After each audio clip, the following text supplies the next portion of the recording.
Good evening, everyone, and I would like to call to order the Concord School Committee. No need for roll call since we're all present. So welcome, everybody. We have invited the public here to speak about the naming of the Concord Middle School. So with that, I am going to open up a 40-minute period to invite anyone who wishes to speak on, that would be great, guys. Any of the 22 names that have been published in the past few weeks, and we will open that. We are going to use our normal rules for public comment, which means that we take public comment, we don't respond, we don't engage in a dialogue, we're just here to hear your voice. And then additionally, we allocate 3 minutes per speaker. And we are pretty strict with that. And we will also alternate between hearing speakers in the room and speakers on Zoom. If you wish to speak on Zoom, we ask that you would use the raise hand feature, and that is the middle button at the bottom of your screen. And we'll go in between the room and Zoom. So with that, I am going to open up our public comment period. I have asked people to submit forms, so I'm going to call on you. It might not necessarily be in order of how you gave them to me. I wasn't keeping track. And for those people in the hallway, if you can submit a form, that would be great. So with that, I'm going to open it up. And the first person I'd like to hear from is Jen Turner.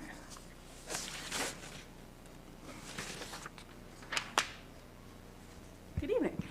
My name is Jen Turner, and I do not live in Concord, but I work in Concord. I'm the executive director of the Robbins House, and I'm here tonight to speak just once again for the amazing opportunity that the school committee has to name the new middle school after Ellen Garrison, who was born in 1823 in Concord, and she is sort of our most well-known occupant of the Robbins House. And she grew up in this community, and she attended the public schools here, and she would be one of the only people who currently have a school named after them in Concord who actually attended the public schools. And when she left to begin her teaching career, she often traveled home to Concord in the summers, and she often referred to this community as her home. The foundations of this community gave Ellen the courage to be one of the first, and I think that this is something that really needs to be highlighted. One of the first African Americans to challenge segregation in the whole of the United States during Reconstruction. And I don't think that we recognize as a community how historic her actions actually were in 1866 when she walked into that Baltimore train station to challenge segregation in the time period. Her personal courage and her belief in the importance of educational opportunities for all Americans would be a true inspiration to generations of Concord school students. They will be able to look to Ellen and her history and know that she not only attended Concord schools, but they will be able to ask themselves, if she could do that in an age that was hostile to African Americans, what will I accomplish in this world? And how will I leave my mark for the better in Concord and the world today? And the last thing that I wanted just to share with the school committee as well is I started a petition in the spring, in May of 2023, and we currently have more than 1,100 signatures in support of naming the middle school after Ellen Garrison, and the majority of the people who have signed the petition are from Concord and the neighboring areas, so I just wanted to submit that to the school committee as well. Thank you. All right, thank you. We will now go to Zoom, and I'm just going to call in order of how my screen appears, so I'm going to ask for Kristen Tyson. Hi, everybody. Thanks for listening tonight. I come to speak tonight on behalf of naming the school the Hudner-Brown Middle School. For those who don't know Captain Thomas J. Hudner Jr. or his story, he's from Fall River, Massachusetts originally. That's where he was born and attended the Phillips Academy in Andover before graduating from the U.S. Naval Academy. He lived in Concord for 44 years, from 1973 until his passing in 2017. It was his home, and he lived here longer than anywhere else in his lifetime. As a Concord resident, he was a father, a stepfather, a husband, and a grandfather to Concord residents. The first Medal of Honor recipient in the Korean War, and unquestionably a hero that reflects the history and moral activism of our great town. As some of you may know, on December 4th, 1950, Captain Hudner crash-landed his Corsair in North Korea in an attempt to rescue Ensign Brown, the Navy's first black aviator, and Captain Hudner's brother-at-arms. Ensign Brown had been shot down, and Hudner knew that he would not survive his injuries, the cold, or the Chinese without aid. Despite his efforts, he was unable to save Ensign Brown, who died in his arms. While Captain Hudner's actions that day are something we would all like to think we would have the bravery to do, the reality of the winter in Korea during the war, the statistical likelihood of death that his actions raised, made it unlikely that any person would. His actions on December 4th, 1950 took place at a time when the U.S. was still deeply segregated, and many years before what we now call the Civil Rights Movement began, so the significance of his actions are even more noteworthy. He came home, married his wife Georgia, and continued to be a pillar in our community until his death. His son, Thomas Hudner III, has raised his family, like his father, here in our community. All three of his children attending Willard, his eldest daughter, a graduate of the Concord Middle School, Lily Hudner, and his youngest, currently a student there in 6th grade, Reese Hudner. However, if Captain Hudner were still with us, he would not want us to name the middle school after him, certainly not alone. And that is why I would nominate the name as the Hudner-Brown Middle School. Ensign Brown graduated as a salutatorian of his high school and enlisted in the U.S. Navy in 1946, later earning a degree from Ohio State University. He became the first black naval aviator, earning his wings in 1948, while overcoming tremendous adversity and discrimination. He had already flown 20 combat missions when the aviators of the USS Liete were ordered to support ground troops at the Battle of Trison River. In 1973, the Navy commissioned the USS Jesse Brown, a Knox-class frigate, and the only third to be named after a black man. Presenting at the commissioning ceremony was none other than Captain Hudner Jr. The Hudner and Brown families built a friendship out of that pivotal moment that the Hudner's entire family, including his grandchildren, are still part of to this day. The recent book by Adam Menko and film of the same name, Devotion, was a summation of this incredible story and the continued relationship between the Hudners and the Browns. Chrissy, could you work on concluding, because you're at your 3 minutes? Sure. This moment in history represents the best of us as Americans and as Concordians. The history in our town is filled with moments of fallibility without question, but it has risen above these moments, and I believe this moment, this friendship between these two men, would be something the middle school children could emulate and work towards. Thank you so much. Thank you. We'll move back to the room. You have very artistic handwriting. I can read the first name, Edward. Hurley Watts? Hurley Wales. Okay. You have lovely penmanship. It's artistic. Oh, thank you. Sure. Lovely, but you couldn't read it, but that's okay. It's nice. All right, that's all right. Ed Hurley Wales, 66 Old Marlborough Road in Concord. Lived in the town for about 29 years now. And my daughter, Maya, only child, went to the middle school. And I think what's important for me to be here tonight is Maya, Hurley Wales, went through the middle school, and she had her series of issues with feeling included in this town. My wife and I lived here, as I said, for a period of time, and we've had our issues. And always trying to find identity, inclusion, and that sense of belonging. And to be honest with you, I've struggled with that over the years in this town. And I think it would be a really memorable thing to see Ellen, who we've done a lot of research around, and you've heard from many people from the research, on how powerful it would be to see someone like Ellen be a part of this community on the middle school. My daughter, went to Sanborn, and at the conclusion of the 8th grade, did not want to be a part of this community anymore. So we sent her to Concord Academy for high school.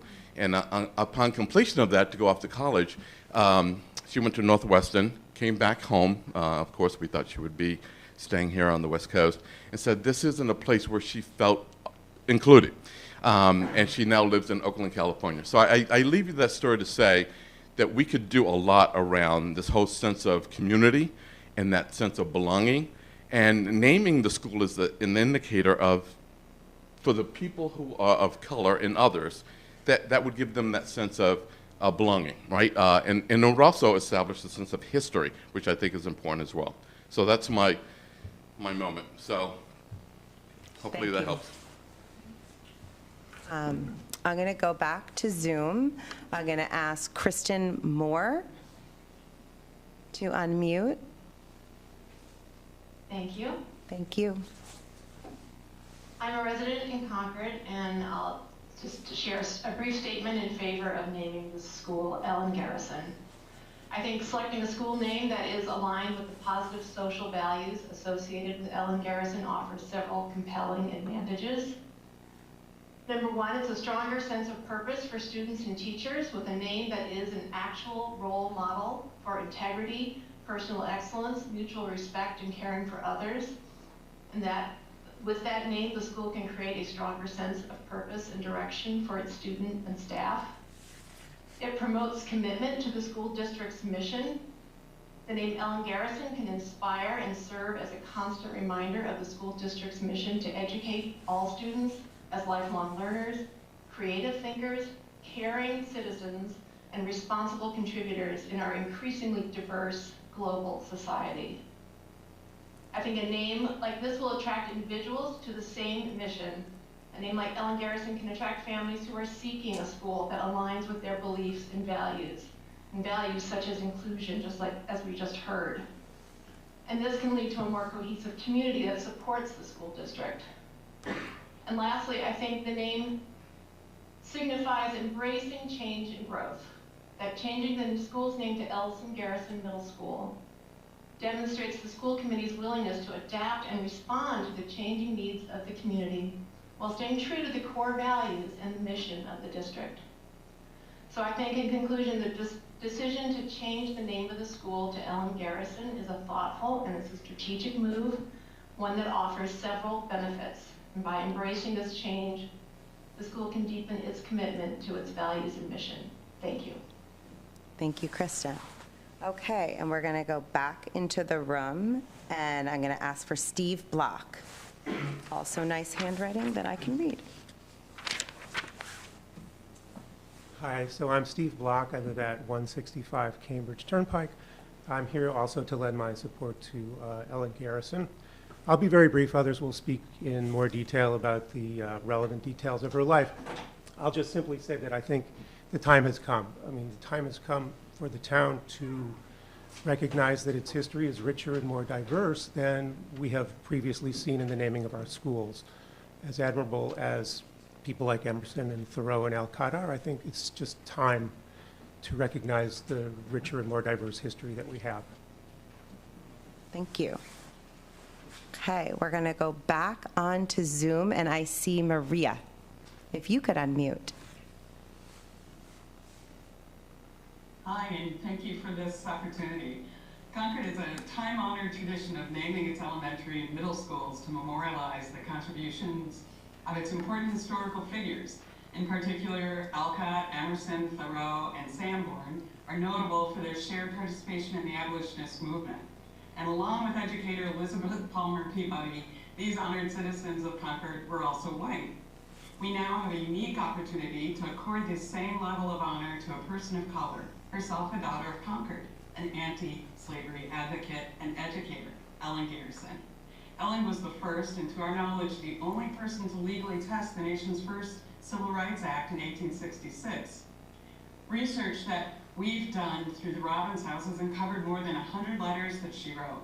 While teaching the newly freed people of the South during the Civil War, Ellen describes a great desire to go and labor among the freed people of the South and how it's our duty as a people to spend our lives in trying to elevate our race, stating, who can feel for us if we do not feel for ourselves? And who can feel the sympathy that we can who are identified with them? Later in other school reports, Ellen is asked, Do the mulattoes show any more capacity than the blacks? Do the colored scholars show equal capacity to the whites as compared to the whites in the northern schools? Ellen responded equal, repeatedly. Having been born and raised in Concord and becoming a top scholar in the Concord school system, she was indicating that blacks and whites have equal intellectual capacity. Ellen returned to Concord in the summers, continuing to refer to the town as her home, staying at her brother John's house on Monument Street. She was a true Concordian. Her letters recount her civil disobedience during Reconstruction, despite being the target of harassment. She persisted using her quiet and strong self-determination and agency.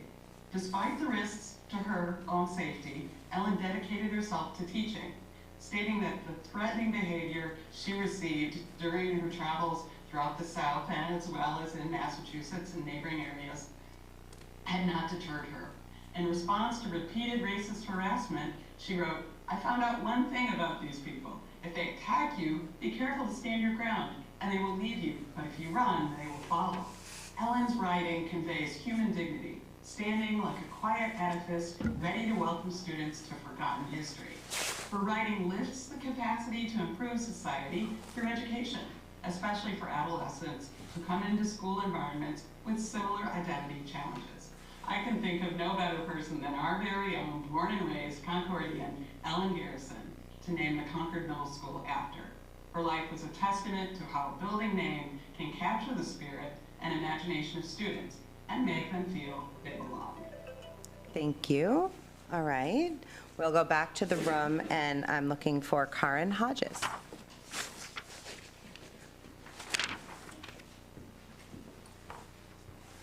I am Dr. Karen Hodges. I am at 230 Harrington Avenue, and I'm just gonna, is this on?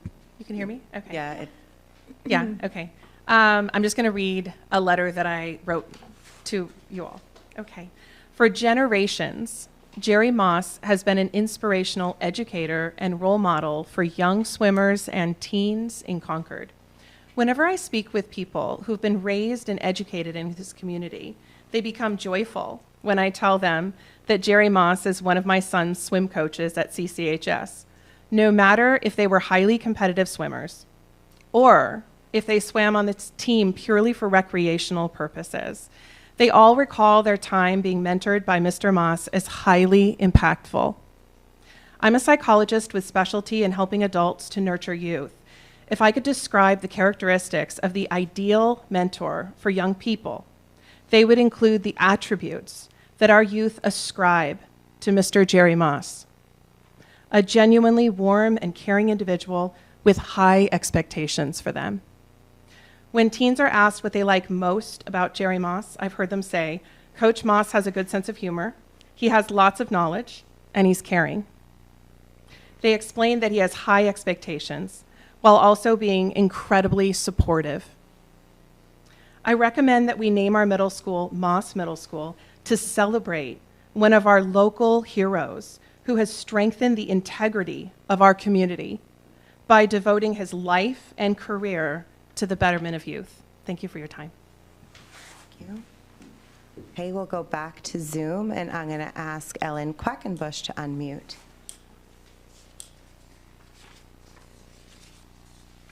I hope you don't mind if I'm going to speak loudly. I'm at my son's apartment in LA, so there's a lot of road noise. I'm going to just paraphrase a letter I wrote to the school committee and sort of edit it for some things that people have already said. So I'm the parent of 2 gay children of color, and I strongly encourage the school board to name the Concord Middle School a name that will inspire our children. Naming our middle school the Ellen Garrison Middle School is both worthy of the huge tax bill that Concord residents have levied upon themselves, but also will do what schools are supposed to do. That is, make our children wonder who this person in history actually was. And I think Ellen Garrison is a model for inquiry for middle school students. She grew up in an era in which her color made her an object of curiosity and often ridicule, not only in Maryland, but right here in Concord. And in Maryland, she worked educating, as Maria said, educating free blacks during Reconstruction. She was a pioneer in civil rights, way before Rosa Parks. Ellen Garrison, in 1866, stood her ground in the segregated ladies' waiting room at the Baltimore train station got kicked out, took her case to court, and of course lost it. She believed in the power of education, and as Maria said, believed that both colored, quote unquote, colored children, mulatto children, and white children were equal in skill. My children did experience some kind of prejudice in Concord. They would have been proud to have gone to a school named after a woman in color who knew her worth, stood her ground, and made a difference in this world. They're now strong-minded young adults. Before, I would have wished that their middle school experience might have been enlightened by the name of the school that they entered every day. Middle school kids know the name of their school. My kids did not say, I went to Concord Middle School. They said, I went to Sanborn. So I think the name matters, that a name can help encourage kids' curiosity. Please name our middle school a name that will matter and help our children, especially those in middle school, sometimes uncertain how they fit in the world. Be proud of their school and inquisitive, and then after they inquire, amazed at the Concordian after which the school is named. Thank you. Thank you. Back to the room. Michael Williams.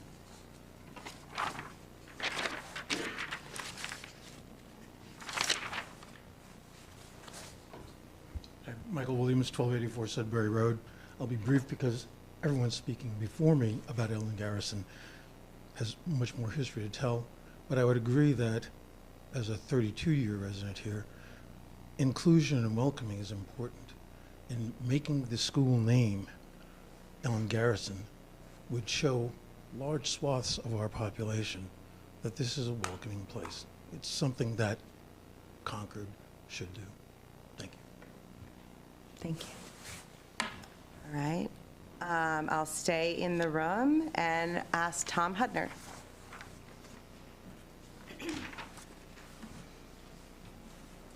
Hello, I'm Tom Hudner III, and I live 113 Adams Road in Concord. First, I want to be clear that I am not campaigning for the new school to be named for my late father, Thomas Hudner Jr. But given that the name has been proposed by others, I felt that I should say a few words from the family's perspective. Some people in this room likely knew my father, and anyone who did knows that he was a very humble and understated person. Surely many people who encountered him in town over the years had no idea that he was a Medal of Honor recipient, which was certainly fine by him. And along those lines, he would never suggest that the new school should be named for him. And I, too, would never be the one to propose such a thing. I defer to others on the matter, and there are certainly many worthy names and namesakes for consideration. Ellen Garrison, Jerry Moss, and simply Concord Middle School are three such worthy proposals, among many others. Naming schools or civic buildings after war heroes was certainly more common many years ago. I would just say that while my father's Medal of Honor action was a wartime action, it was not an act of war.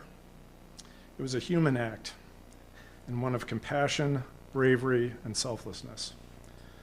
Dad's wingman, Ensign Jesse Brown, was the nation's first black naval aviator and a pioneer and hero in his own right, who had overcome incredible adversity and discrimination to earn his Navy wings in a military which had only recently been desegregated. And this was several years before the civil rights movement in a country that was still deeply divided. A primary reason given by those who opposed the desegregation of the military was they believed no white soldier or airman would ever risk his life for a black soldier or airman. Dad's actions on December 4th, 1950 proved that theory wrong. When Jesse was shot down, my father did not choose to risk his life to try to save Jesse because Jesse was black. He did it simply because Jesse was a friend and squadron mate who needed help. So Dad made the decision to crash land his own plane behind enemy lines in the mountains of North Korea to try to aid Jesse. When asked through the years why he did it, he merely replied that it was the right thing to do, and that if he hadn't done it, someone else would have. I think most of us would hope that if we were in that situation, we would be brave enough and selfless enough to do the same thing. I know I do. However, most of us will be fortunate that we will never face such horrific circumstances. But any of us, whether a future middle school student or any child or adult, can aspire to serve selflessly, like Tom Hudner and Jesse Brown, and to put the needs of others above our own. Thank you. Thank you.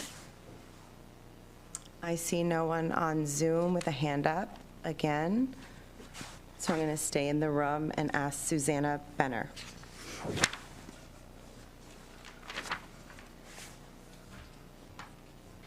I'm not very tall. Come down a little bit. Can you hear me? Yeah, I Okay. think you'll be okay. My name is Susanna Benner, and I'm the parent of twin 8th graders at CMS and a 3rd grader at Willard. I speak for my family and numerous like-minded others when I say we feel so lucky to be a part of this community. I have so much respect for the other people who have spoken tonight and for their opinions. Concord has produced and fostered a prolific number of inspirational leaders and innovative thinkers.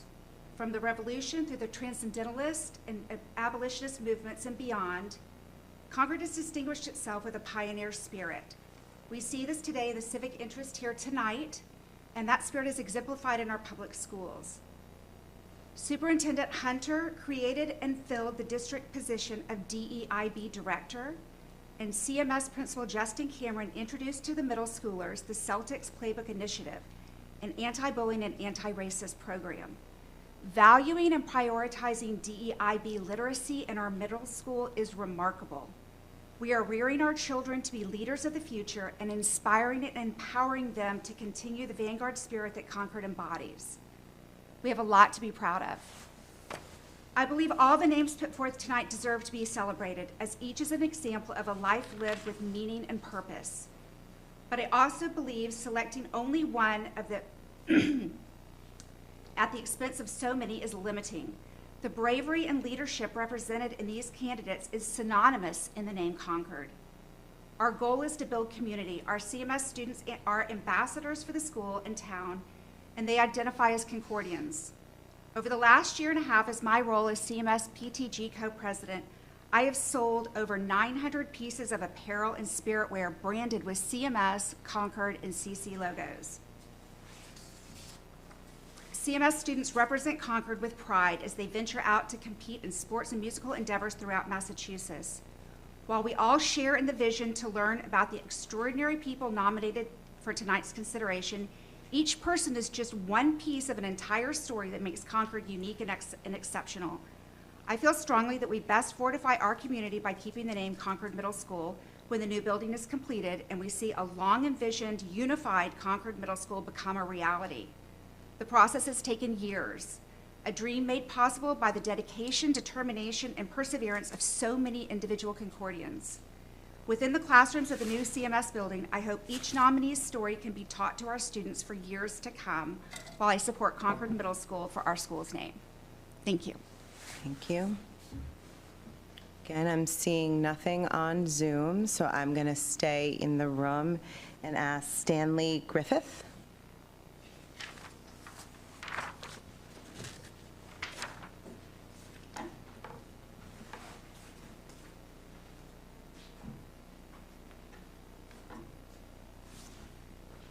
My name is Stanley Griffith, 41 Mill Run Lane. It's one of the newer areas of the town. I want to thank the committee for this opportunity to speak in favor of naming the middle school after Ellen Garrison. I think that we have a unique opportunity to send a loud, clear message about the town's commitment to diversity and inclusion. And I think we have an opportunity to educate future generations about a unique Concordian. And so so many people before me have spoken eloquently as to why this honor is so richly deserved. And I hope that you would vote in favor of naming the school after Ellen Garrison. Thank you. Thank you. And again, I'm going to stay in the room. Joe Palumbo.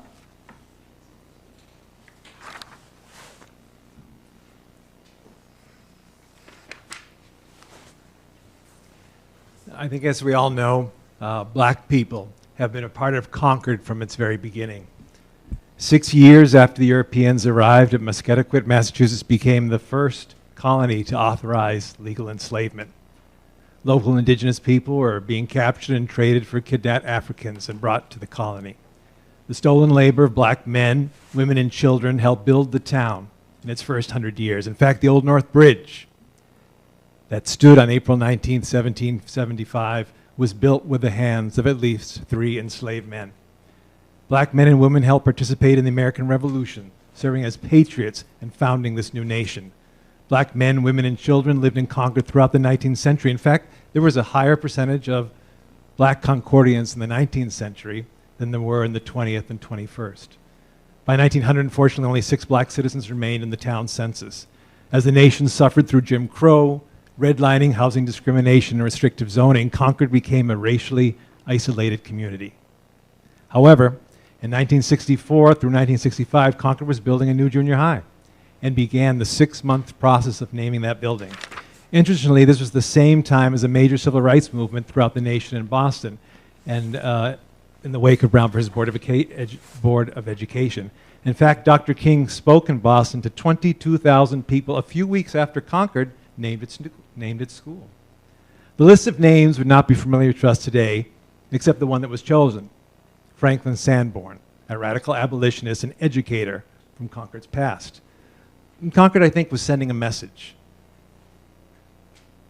Sanborn's name was chosen to say something about who the community was, who it wanted to be, and where it stood in the long struggle for civil rights. Concord again had the opportunity to name a school in 1968, less than 6 months after Dr. King's assassination and the summer of protests that followed. This time, Concord looked to its high school students to research and present a set of names for review. I think we can understand why the community was looking to young people to set some parameters in 1968. Interestingly, for the first time ever, there was a name of a person of color on that short list. In 1968, John Jack was on that list, a formerly enslaved man whose self-emancipation had earned him a place in the Concord narrative we tell of ourselves. The town ended up choosing Elizabeth Palmer Peabody, giving a nod to the first school name after a woman in the town of Concord. I mention these historical facts only to remind us that the naming of a school sends a message that is reflective of the time. These schools' names were chosen as an attempt for the community to send a message about who they are and who they want to become. In 2024, the same question is before us now. Who are we as a community? Who do we want to become? Our nation is becoming more beautiful all the time. In the 2010 census, only 9 million people identified as mixed race. In 2020, that number is nearly 34 million. Here in Concord now, 27% of students identify as students of color. How lucky we are to know that that trend will continue in the years and decades ahead. So in closing, when we think of the school name and the message we want to send about who we are and who we are becoming, it seems perfectly fitting and proper that it's time to name a school after a person of color, after a black woman, after Ellen Garrison. So we ask each of you tonight, Court, Carrie, Alexa, Heather, Cynthia, Dominguez, to think about carefully how you are recommending, knowing the power of what you're about to do, the power to send a message. Thank you. The power to send the message about who Concord is and who Concord wants to become. Concord is ready to take the step forward, ready to prepare for the next 50 years, ready to show a community that honors history, embraces our beautiful multi-racial future. Thank you, Joe. All right, next I'll ask Denise Jansen in the room. Still no one on Zoom. Hello, can you hear me? I'm Denise Jansen, 126 Partridge Lane, and I am here to support the name Concord Middle School, but I have to say that sorry. Mic drop. I love what I've learned about Ellen Garrison tonight and on the Town of Concord, Mass website, and in Living Concord, you know, stuff is posted there too. I truly appreciate that. I love the Hudner family. Tom coached one of my girls in lacrosse. Jerry Moss coached my kids, all 4 of them. And I love this town. I've been here for 25 years. And I know everyone almost on this committee, and I know they're all really good people trying to make a difficult decision. And I have to say, in the 25 years I've been here, this school committee in particular has worked really hard on all the DEIB initiatives in this town. And I'm grateful for that. I don't think naming the middle school will solve racism or sexism. I understand that the messages are there, and we want to absolutely make the messages that need to be said, that who's important, how do we decide that Ellen Garrison's more important than Captain Hudner or whatever. I didn't come here with a written script, but I'm just speaking from here. I love the town of Concord. My kids love Concord Middle School. All 4 of them went there. They played sports for Concord Middle School. They played in the band for Concord Middle School. They did theater for Concord residents to watch. I don't want to come across that I think all these other ideas are bad ideas, but I just think the only way to not marginalize or not separate anyone is to call them Concord students. They're Concord Middle School students, no matter what color they are, no matter what gender they choose to be, or even what, you know, LGBTQ plus they are. So I'm grateful for what you're trying to accomplish here and everybody's platform. And I just strongly support Concord Middle School because we are one community, no matter the color or the gender or what it might be. I hope I didn't break this. And we have still in the room R. Grady Finn. Sound like an attorney or a newscaster. Very fancy name.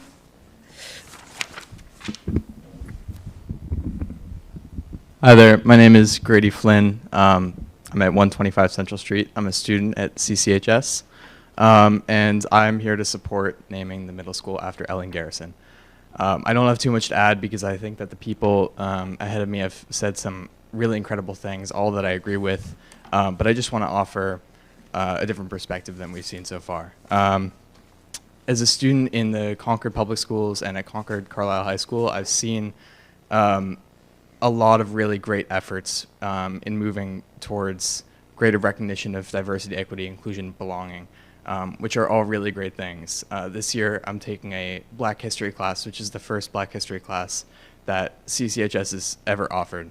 And I think that we've made some really great strides as a community and as a district and as a school. I also know, just in talking to other students, that we really have a lot of work to do.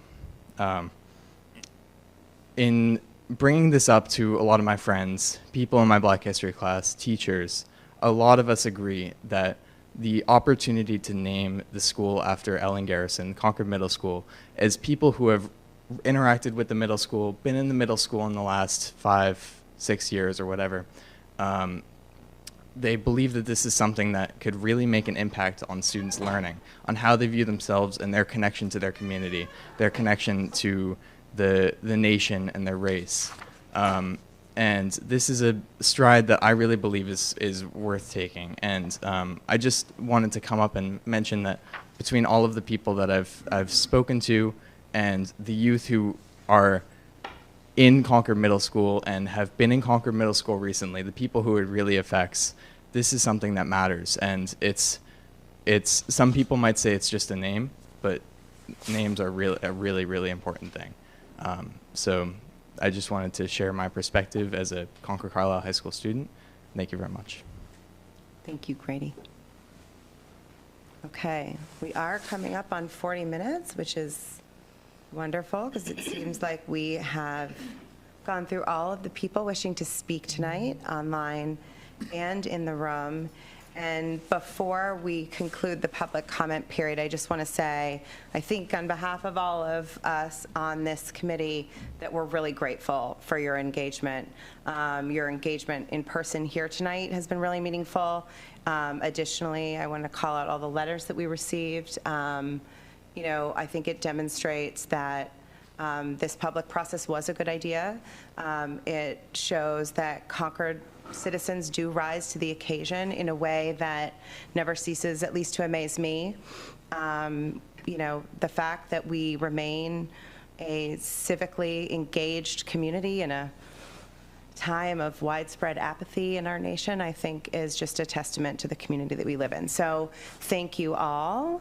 And that will conclude our public comment period. And you are all, of course, welcome to stay and hear our discussion on the topic. So with that, I did want to note that at our last meeting, we heard from our 3 student representatives who are elected by their peers at the high school and the student senate, who are essentially our liaisons, our representatives on the school committee. They had asked if they could share, if they could sort of assess public sentiment at the high school and then share their findings with us. So I don't know if they're here. Yeah, they are. Okay, so we have Harry, Felicity, and Zaria with us today. So we're going to turn it over to you at this point, so you can share your findings that you've come across. Okay, yeah, absolutely. Just give me 1 minute to screen share a quick presentation that we put together. So yeah, in general, we just wanted to survey, as you said, the CCHS student population, try and get a general sense of what people were thinking about the new name. And obviously, a large number of these students went through CMS themselves, so it can be some valuable feedback.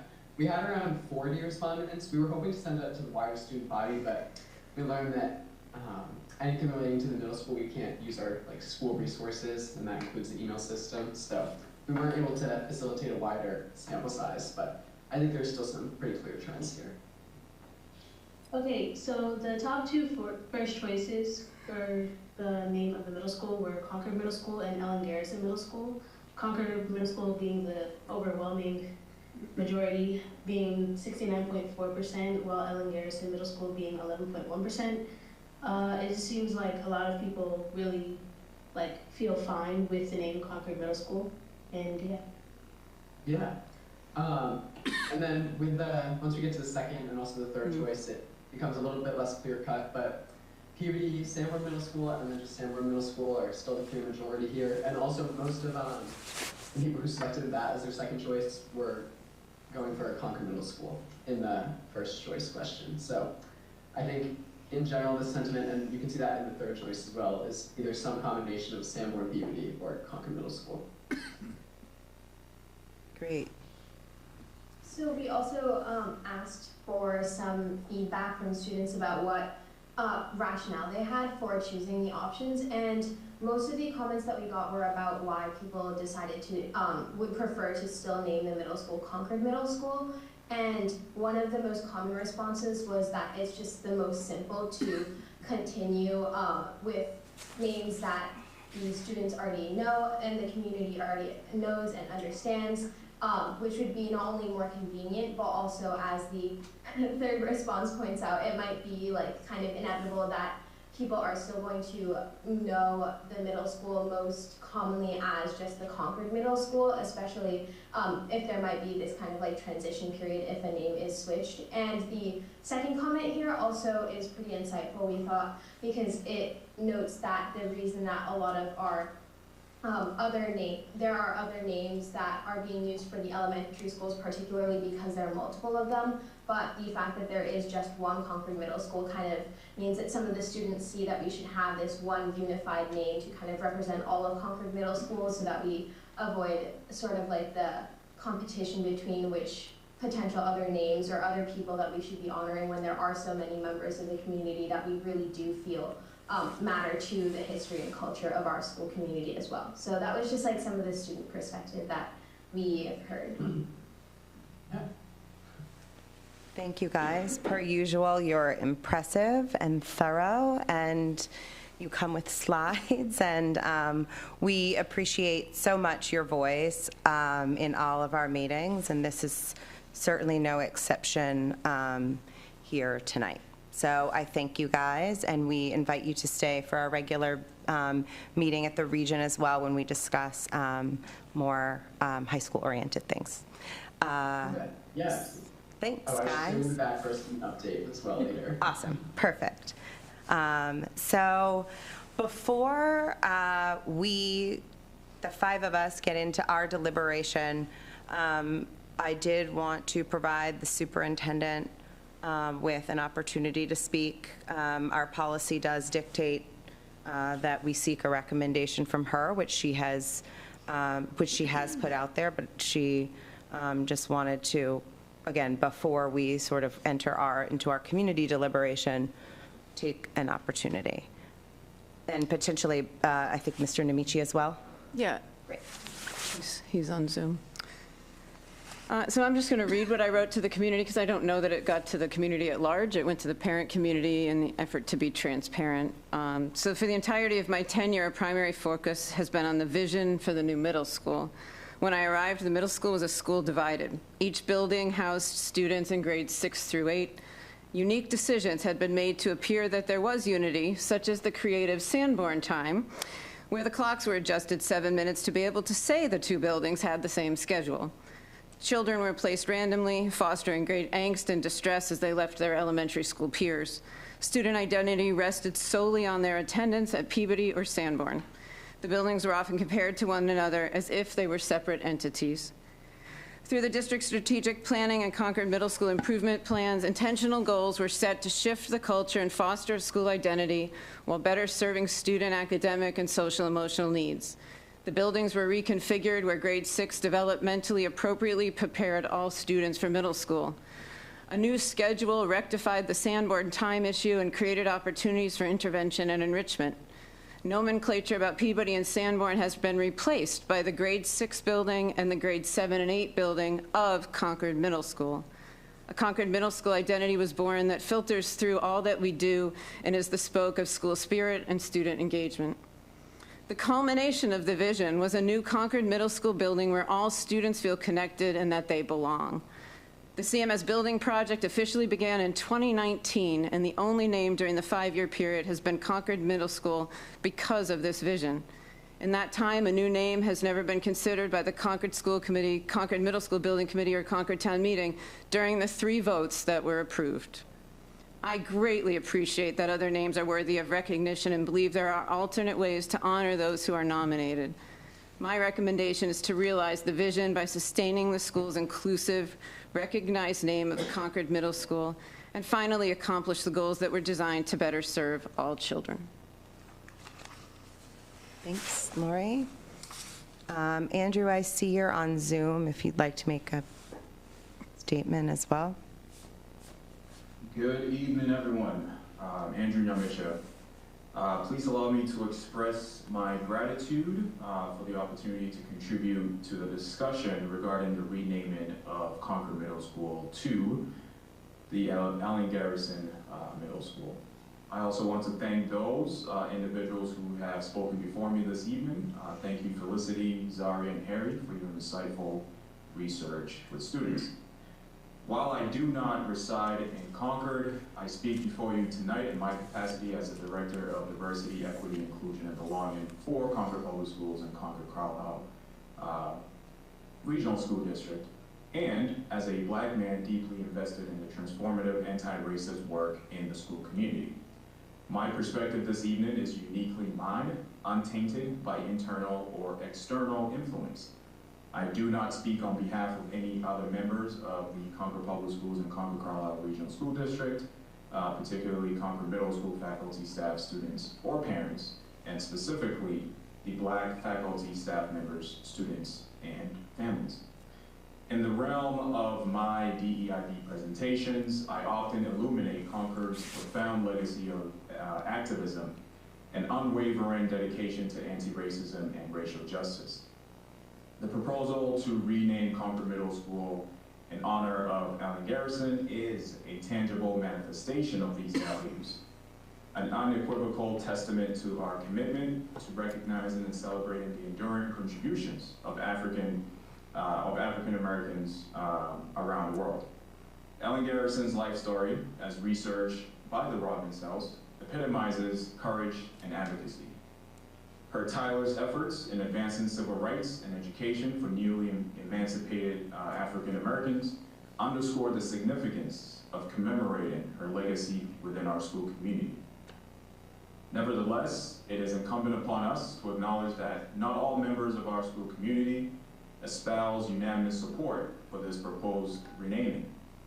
A notable subset of the school community is unfamiliar with Ellen Garrison's profound story and enduring impact, such as her designation as Concord's Rosa Parks, when she sat in a segregated waiting room in a Baltimore train station and later was forcibly ejected.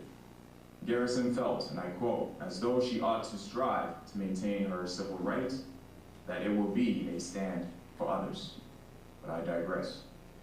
The discourse surrounding the renaming of Concord Middle School, I feel, underscores the imperative of keeping the current school name that reflects 7 years of work in the pursuit of unity, inclusivity, and a sense of belonging that the collective and increasingly diverse identities of Concord Middle School students, parents, faculty, and staff aspire their school to be. We must be conscientious in affording due consideration to the perspectives of all stakeholders, particularly Concord Middle School faculty, staff, students, and their families, and especially the African American faculty, staff, students, and their families, whose voices must occupy a central role in this deliberation and not be relegated to a mere afterthought. Often initiatives such as this renaming risk being perceived as performative gestures, mistakenly suggesting the culmination of our anti-racism efforts with a mere alteration of a nameplate.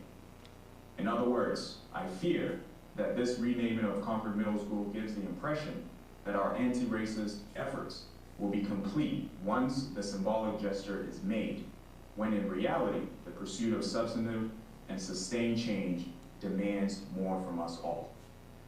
As I close and share my perspective on this matter, I implore us all to direct our collective energies towards effecting transformative shifts that confront the lived experiences of historically underrepresented and marginalized individuals and groups within our school community, ranging from the insidious manifestations of daily macroaggressions to the systemic barriers impeding their full participation and recognition in our school community. In addition to a resolute commitment to proactive measures aimed at forestalling any reoccurrence of racism and oppression within our midst. While I recognize the weight of my singular voice in this discourse, I hope that my words serve as a catalyst for introspection and meaningful dialogue among all engaged stakeholders. Thank you for your time, attentiveness, and consideration. Thank you, Andrew. All right. With that, if you all remember, I sent out an agenda overview where I asked all of us who will be deliberating this issue to come prepared to speak about any name on this list or any location on this list that moved you, and sort of make a case, I guess, if you will, and much the same way we've done public comment. So I think if it suits, I am just going to sort of go around the room and afford everyone an opportunity to sort of contribute their perspective to this conversation now that we have received a lot of varied public comments. So I'll start with Ms. Morano. All right, I'm first. Sorry. So when I was preparing, and I don't have a prepared remark, so I am off the cuff. When I started preparing for this meeting, I looked around at what other districts have done. So over the past 2 or 3 years, there have been 5 or 6 schools that have been in exactly our position. We had Hopkinton, Westwood, Gloucester, Hingham, Agawam, Brookline, Belmont. They have sat around this table just like we are. A lot of those schools looked at their policy first. They rewrote the policy because it is such an important decision that we have to make as a committee. So our policy, as we recall, we readopted a new policy, which really kind of underscores the importance of what we're doing. We should not be entering in this lightly. This is a huge decision for our community. The community is looking towards us. We can't be everything to everyone as much as, you know, I think that a lot of times, even post-COVID, people feel as though the schools are everything, and we've been here through all of it. I feel as though our community has strong opinions in all sorts of different directions. We have 23 unique names that were submitted. Even after this process, we've gotten maybe 2 or 3 additional names, which we kind of closed the deadline, but we've gotten a few more additional names from there. We've received over 250 emails regarding this, and all of those I've also taken into consideration in preparation for this. There are certainly names that have moved me. I thought the suggestion of the Mesquite School moved me because it not only recognizes the land that we live on, but Concord in general. I was moved I'm moved by the Ellen Garrison story. We've gotten a lot of feedback on that. I'm moved by the Jerry Moss.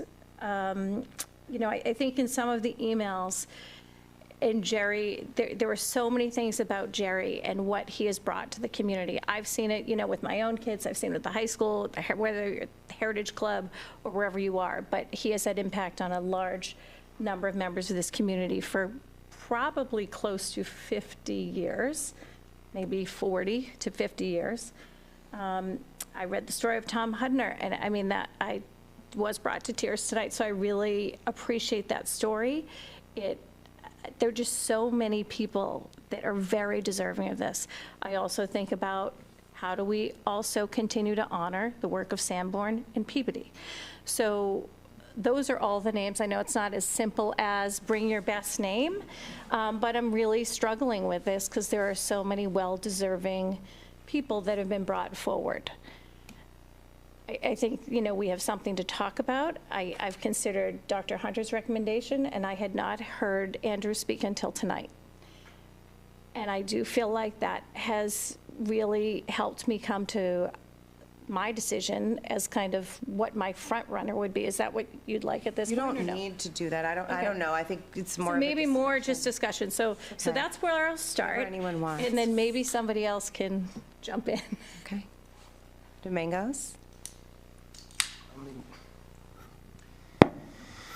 I mean, you know, I don't live in Concord, I live in Boston, but the situation in hand is you have an opportunity to educate the greater community.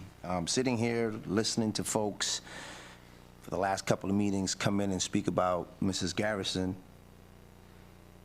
inspires me to actually do more digging myself, because that's an individual I've never heard of, not even in Boston. So to have a school named after an individual, her magnitude sends ripples.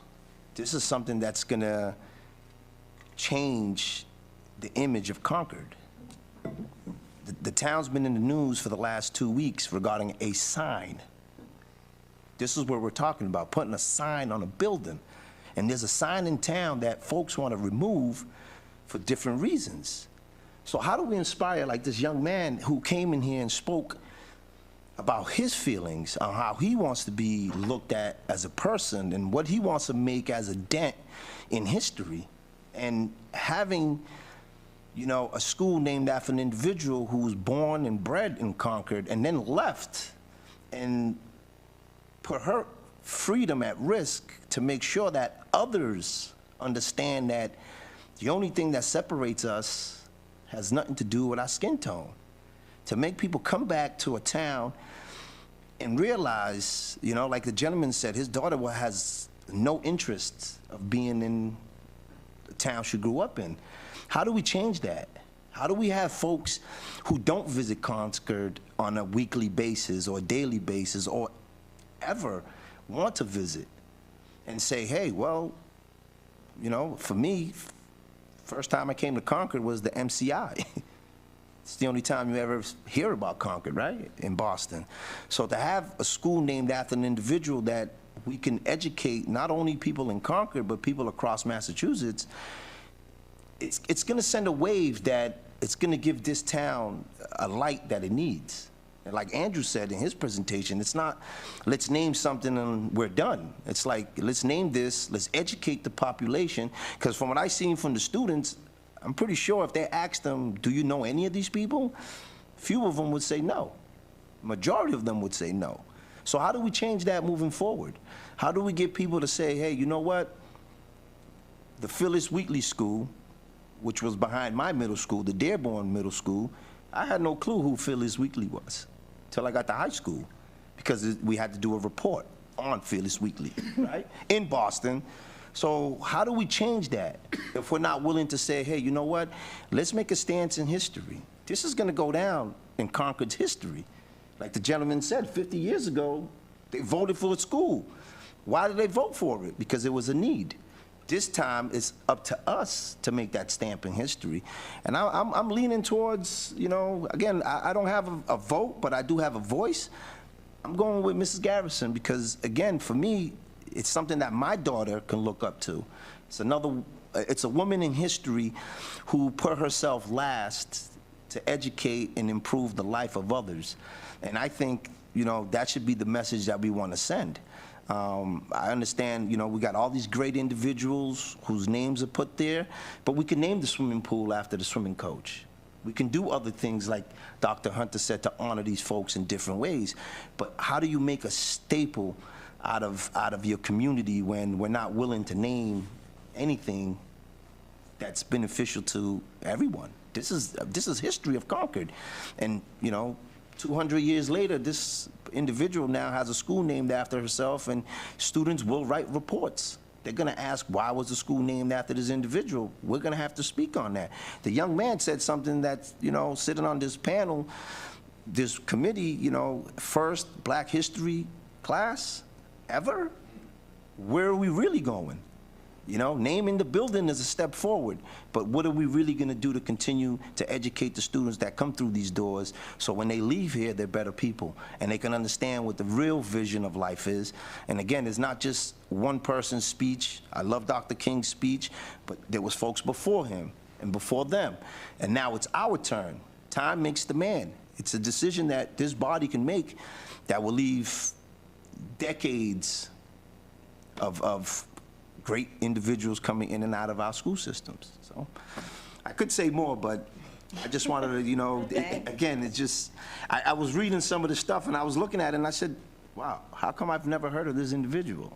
But again, history hides its true pioneers. We only hear about the handfuls. We're in Black History Month. Mm-hmm. And again, from what I've learned, it used to be called Negro Week. And it's evolved into a month. Let's turn it into a year-round education where we're not picking and choosing when we decide to educate our youngest minds on what we truly are trying to do as a body. And I think that we're in a great start.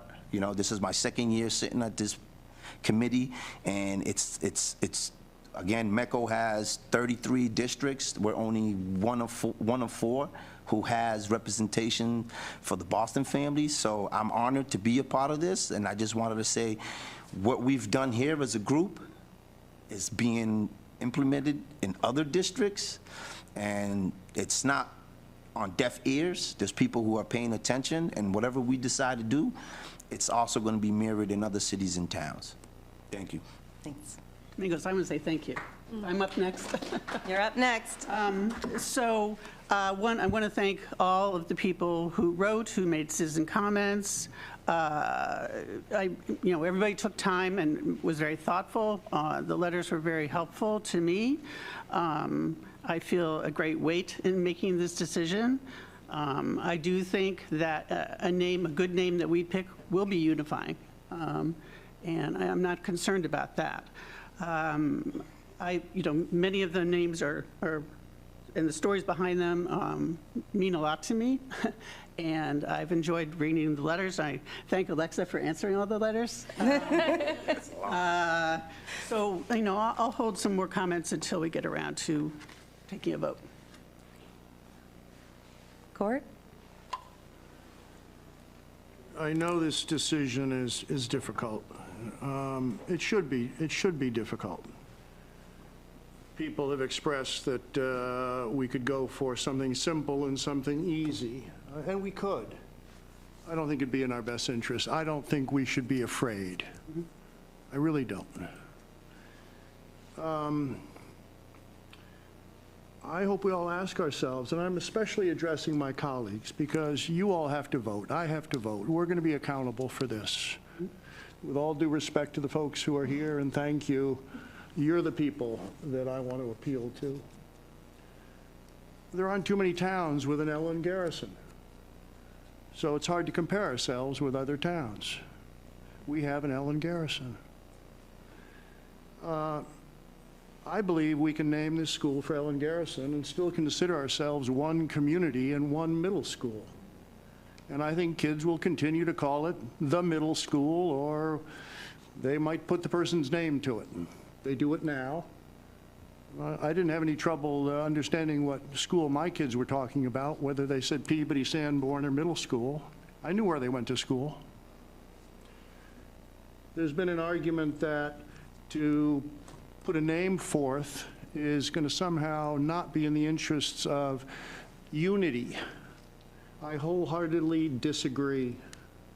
Unity is a matter of the culture we build, and a culture is largely a matter of the leadership we bring to bear in these schools.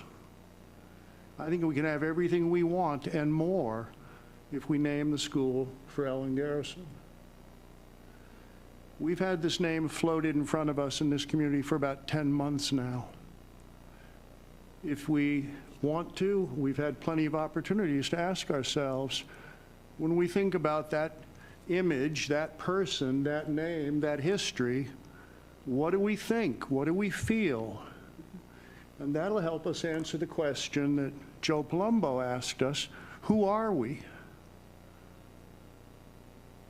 And when I think of the name, I do have to confront myself. I do have to confront my privilege. I do have to confront this country's checkered history. I do have to confront Concord's checkered history. I have to confront my checkered history. But let's not be afraid of doing that, because if we're afraid, our kids are afraid. We can't afford that. We can't afford it. I hope we have a unanimous decision, knowing full well that it doesn't mean that we disregard or dishonor anybody else. We're lucky. There are a lot of people that we can honor and hold up. And we've heard a few of them tonight. And I think we should continue to do so, hold those people up.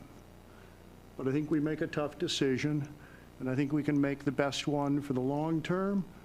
And it's going to be one that I think can instantly benefit our kids today and tomorrow under the right leadership, which we believe we've got in this district. Our leadership can make this work. I believe the Ellen Garrison Middle School is by far the name that would serve us best. And again, with all due respect to the other names and those proud histories that those people brought forth for us. Thank you. And thank you. Gary. I'm really struggling. I wrote remarks that I am going to scrap. I'm purely overwhelmed by everything that has been said tonight. And that's after having already read 300 emails with similar sentiments. Somehow hearing them live feels really different. So I just want to say, echo what everyone else has said and say thank you to everyone for your honesty and your courage to come out and share your voice and your words and your stories. The thing that I keep coming back to is like, how lucky are we to live in a town with so many choices where it becomes so hard to choose among them what our school ought to be named. And I feel so great that my kids get to grow up in these schools and in this community and get to experience what I'm forgetting your name. To remind me your name? Grady. Grady was talking about in his courses. I love that we're adding a Black History class. I love the Playbook Initiative. I think there's so much work that's happening in our schools, both that we're seeing in the public and that we're not. And that we're talking about at this table, whether the room is filled with people or that whether it's not. And I'm really proud of that. I think that that's something that we all ought to be proud of. I actually think, Joe, your question of who are we is stuck with me as well. And I think we're all of these people. We are, I wrote down some of the words that people were saying tonight, and it was leaders and mentor, courageous, inspiring, hero.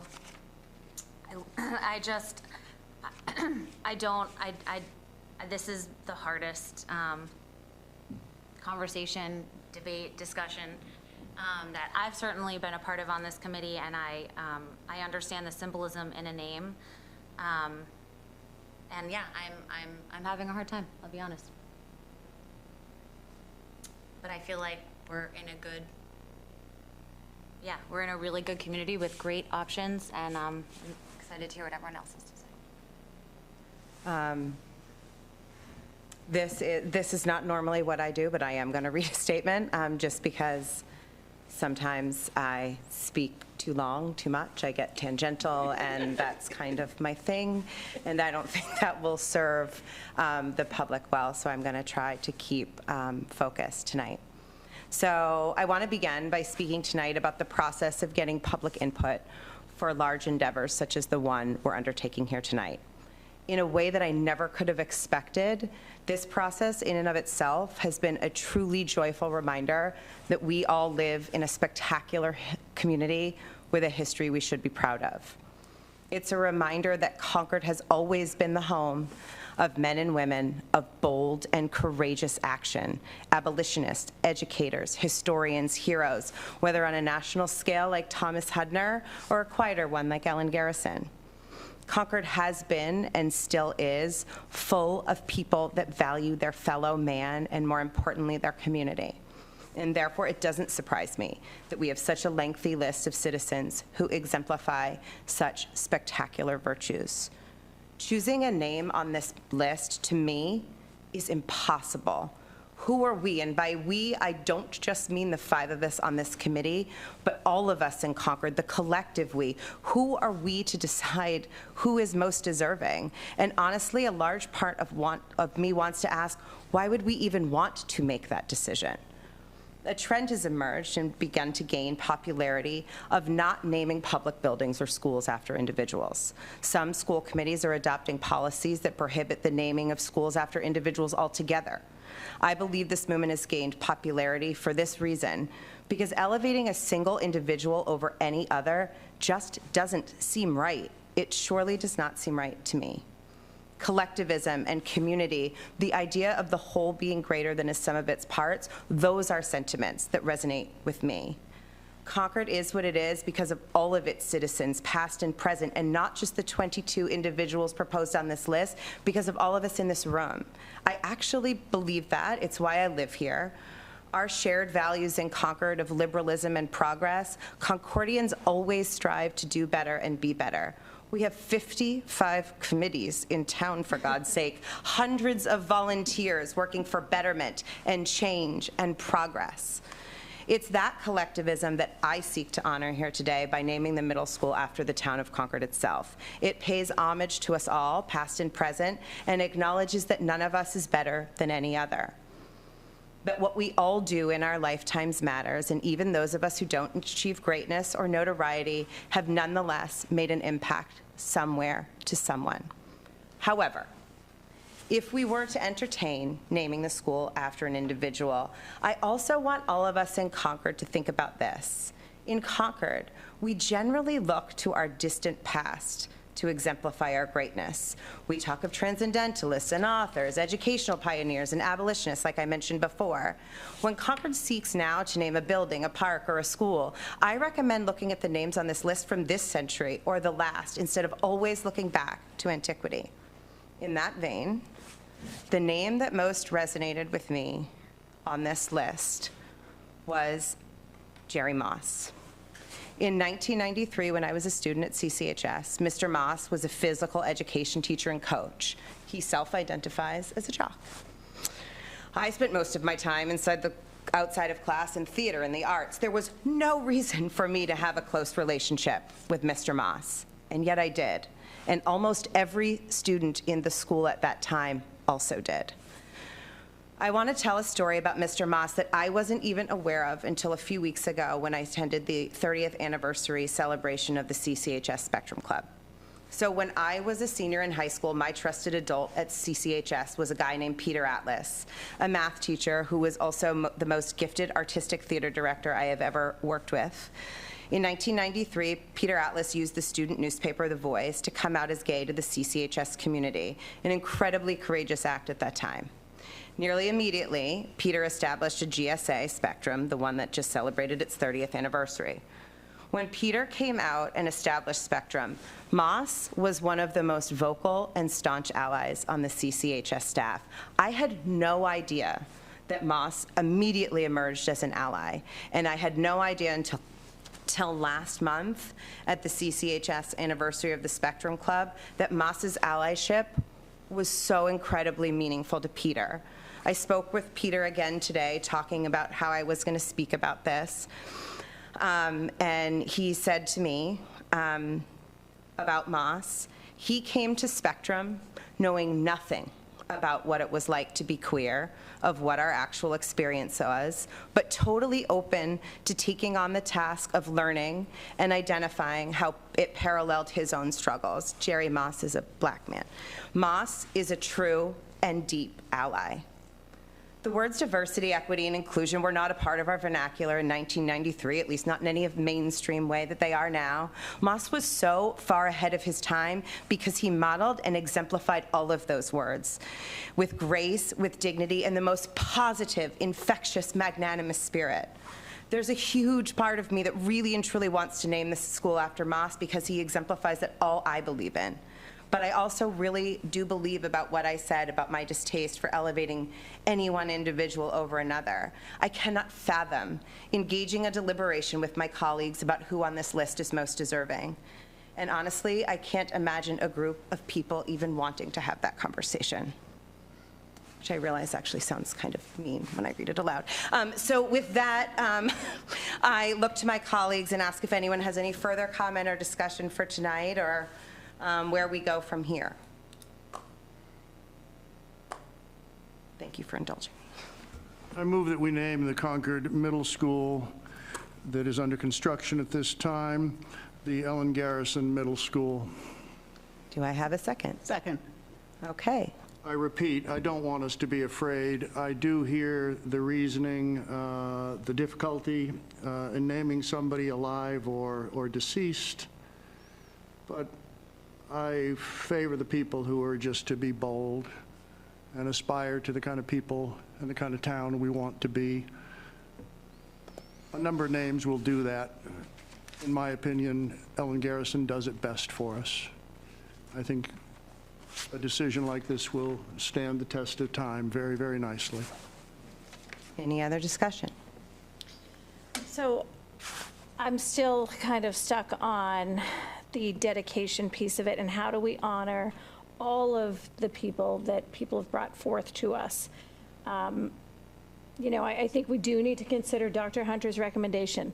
Any recommendation from the Massachusetts Association for School Committees says you should always ask the recommendation of the superintendent. I think we need to consider her recommendation.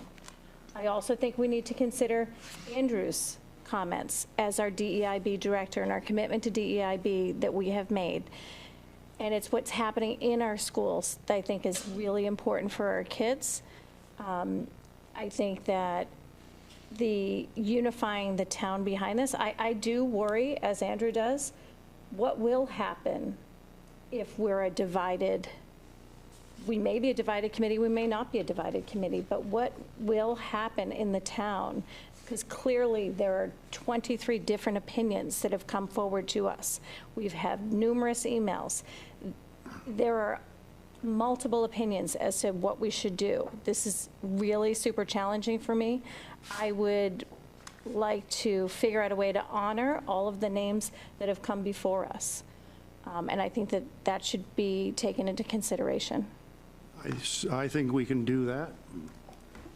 And I think that's for this school committee to do at a future date if it wishes to.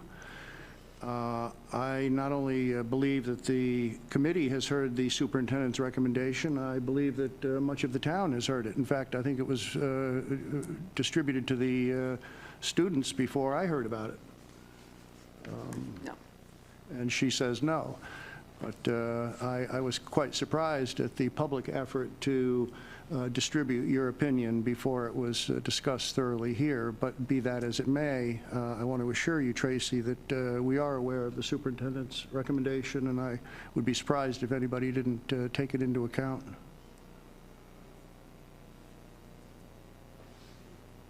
Any other discussion before? Carrie, Cynthia, Domingos. Well, you know, the town selected this body and entrusted this body to make these type of decisions. I understand the policies and procedures that are set by other towns and cities, but Concord is its own town. And from someone who's coming from the outside in,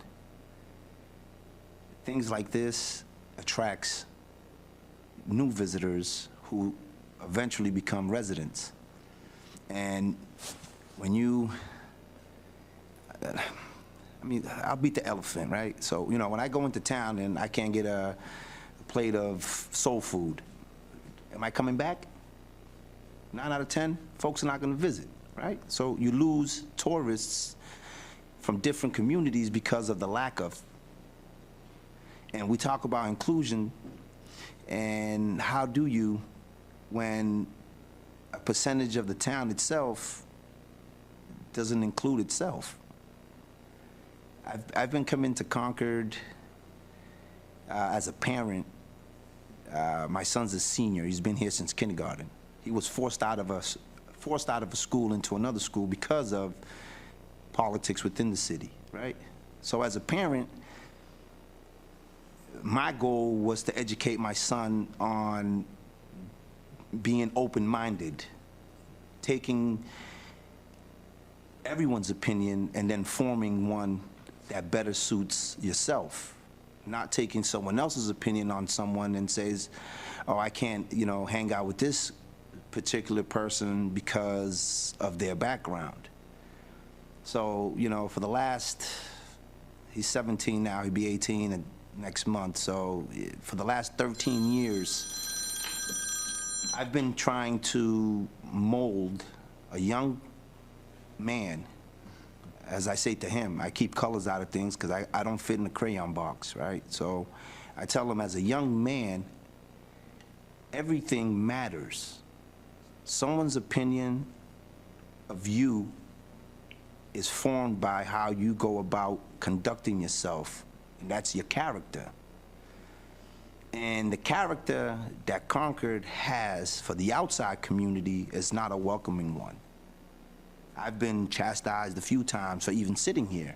Why are you wasting your time? You spent an hour in traffic. What does it matter to you? What matters to me is the fact that there's a group of parents who selected a group of us to represent a group of students who at one point had no voice. And now that we have this position, it's up to me to carry the torch for the next person who comes in and wants to be a part of this process, right? And Dr. Hunter was there, and I agree. Listen, I don't need to vote. I just need to say my opinion. That carries, in my eyes, further, because people will see what my true natures are. I'm not here to cause mayhem. I'm not here to cause harm to anyone. I'm here to bring an insight to a community that's been a part of the MECO program since the 60s. And a lot of things that happened in the 60s continue to happen in the 2024s. So how do we change that? Like Court said, if we're going to be scared to be the elephant in the room, or we're going to be scared to upset one or two other folks who don't have the same mindset as us. And you want to move this town forward? I say this in Boston. We got 48,000 students. Our motto is students first. Put the students first. Educate these students on individuals like Mrs. Garrison, who I'm pretty sure half the student population has never heard of. They all know they live in Concord. They know that. They're not going to change that. But giving them, like this young man said in the back, his first time learning about Black history is in high school? Sitting here, that's all I keep thinking about. This kid is just learning about his neighbors. He's a freshman. He's a sophomore. He's a junior. He's a senior. And in its school season, you're not going to change his mindset on how or what. Who does he look up to besides our athletes? No one knows about this educator who has gone and done some fabulous things. You know, just listening to and looking into what she's done. And the comments from folks here, you know, we talk about Rosa Parks, but then we don't talk about individuals like Garrison. So again, I understand where you don't want to pick one person over the other, and we're not, because there's other ways to celebrate folks. I'm a swim coach. I've been swimming since I was 8. I love swimming. And I have that said to me many times, oh, they should name the football field after you. And I said, I don't know about that. Because the reason why we do it as coaches, it's not to have things named after us. It's to see the individuals that we care for become who they really going to be. And including this into the school, in my eyes, you're gonna have this first grader who's gonna go to the middle school, and they're gonna say, what's the name of the middle school, coming from 5th to 6th grade, and they're gonna say the name is Alan Garrison, and they're gonna ask, who is that? Now you have to explain to this young person who this person is. Versus you go to school at Concord Middle School. I already know I live in Concord. Who is this person? Well, why don't you find out? I'll give you a week to find out who this person is. And a little before you know it, it's a wildfire. There's kids that's actually looking to others who don't look, don't sound, don't come from the same backgrounds and say, wow, I didn't know that. I didn't know my community had all these individuals who have done great things. The gentleman who spoke about his dad, and I watched you get emotional because I felt emotion because I love my veterans. But how do we know they exist unless they're on a memorial? We have true life history in our communities, and we fail to share it because, again, Court, back to you, we're scared to talk about these individuals because of the politics. I didn't join this because it was a political group. I joined this because it was a parent group, and we all wanted to make change for our children and the children that our children grow to become a community with. And I feel that if we push this unified front, and like you said, Court, leadership is the key. How do we go about making everyone understand why the decision was made and how we're going to push it forward so everybody feels accommodated? I think that 10 years from now, you're going to have a different city because you're growing to a city. It won't be the town of Concord. You're growing to a city because people will gravitate towards here because they do like the suburbs of Boston. Concord's 30 minutes from Boston. And most people don't feel comfortable enough to cross over 95 because of the history. So how do we change that? You know, Paul Revere took a long ride. But folks don't seem to understand that Domingos too. So let's think about, you know, the future of how, like you said, Alexa, you know, we always go into the past. But if we don't honor the past, our futures don't look too bright. We're losing too much of our past, like the sign that folks want to remove, to hide the history. And we need to embrace the history so the futures look brighter, so people can understand we all can come together, because our main objective is to live and prosper. And we're not going to do that by naming it after the town. The town's already named Concord. So, He goes, not to interrupt you, can I ask a question? Are we going to do that by naming it after Ellen Garrison? Like, I feel like, I don't think that, I don't think that is the solution. I think the solution, I think it could be a step, for sure, and it would be a very symbolic step. We have so much work to do, and I feel like we are doing a lot of it, where if we name it Ellen Garrison. can I give you an example? Yeah, please. This is the most diverse group of people I've seen in this room in the last 2 years. The community's asking for it. It's not Domingos' choice. The community's here asking for it. You got the youngest, sorry young man, how old are you? I can't wait to see you as an adult. Because he took his time to come in here and speak his mind, because it impacts him. He's in high school, so what do he care about middle school? He can't even walk into the middle school building. But he took his time to come in, because you know why? It matters to him. It matters to him when he walks down the hallway and he sees his black and brown friends, and he can walk over and say, hey, let's go get a pizza.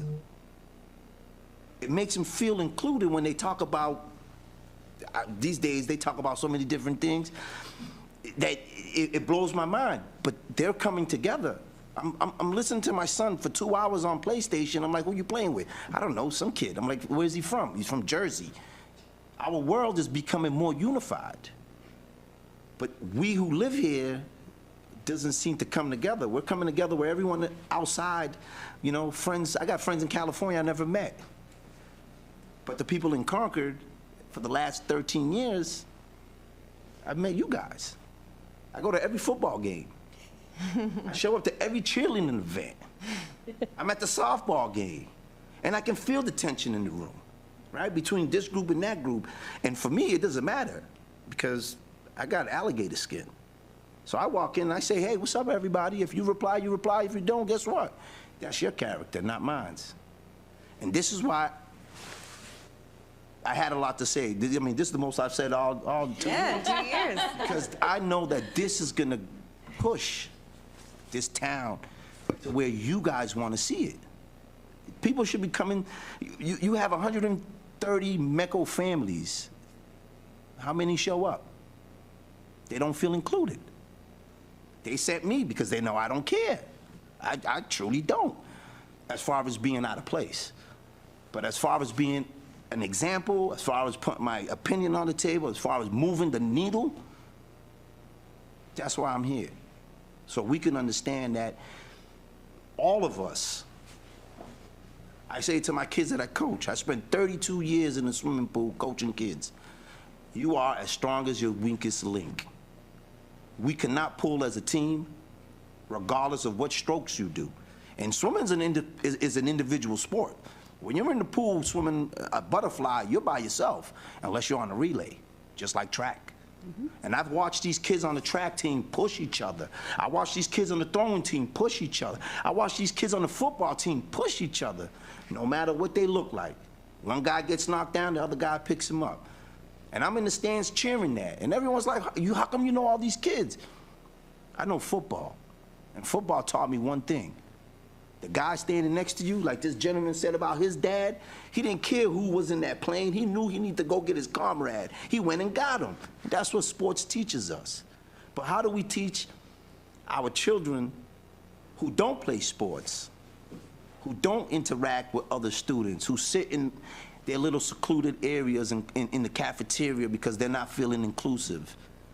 So a name does make an impact, but the lessons behind it is what's going to push everything forward.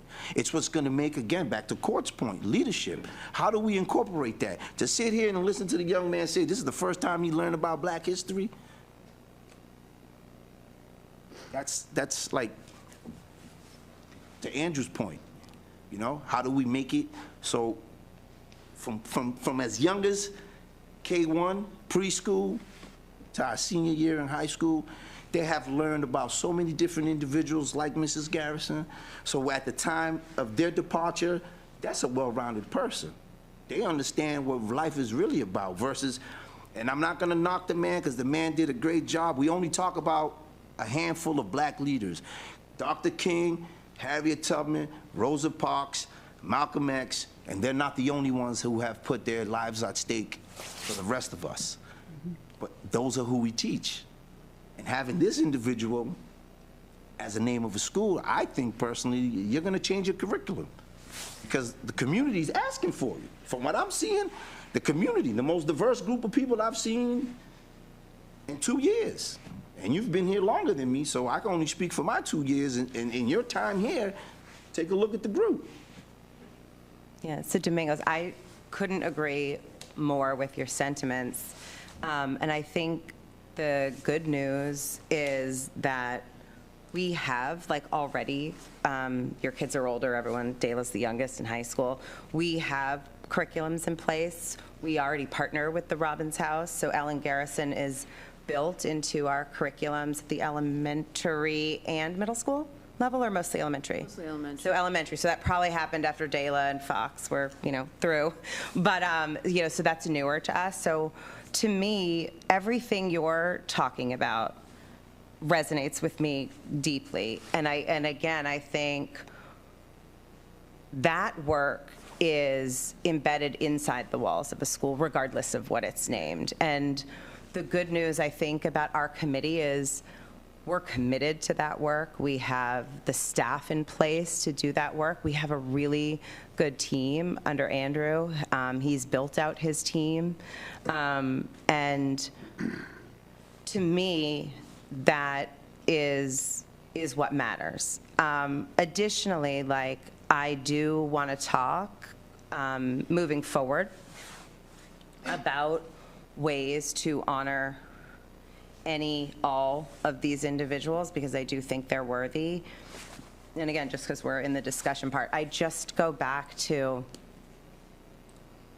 I go back to this idea of elevating one person over another. It just doesn't seem right. And when you look at trends in education and trends in government, people are not naming buildings after individuals anymore.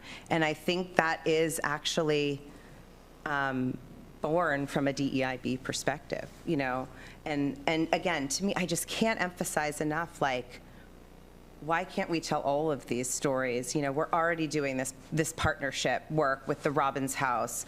I'm sure there are more individuals we can highlight and exemplify. I also think there are better and more unique ways to get, whether it's Ellen Garrison or Jerry Moss or Thomas Hudner, into the school. And for me, I know, and I haven't vetted this with my committee, now I am speaking off the cuff. I know there is, for example, a group, I think it's in West Concord, and I'm going to probably get their name wrong, called like Art for All. And I know, being a person on the building committee, I know, like, we value engineered some of the decorative aspects of the school out.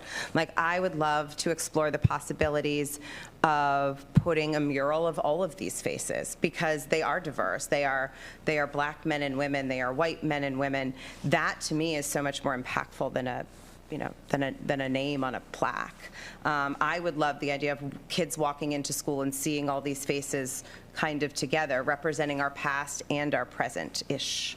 To me, that is what's meaningful as we take this on, and I just want to put out there that all of those things are possible.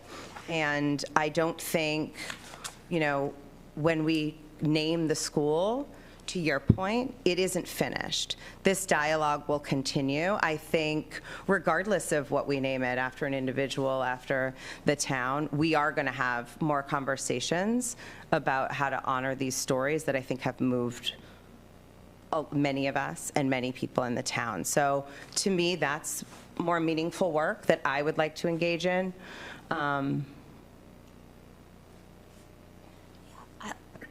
Sorry. I could listen to you talk like all night because I feel like it's very powerful and meaningful and it comes from the heart. Excuse me. And I think that it's part of everything that you're saying is part of why I wanted to be on this committee and be part of this work.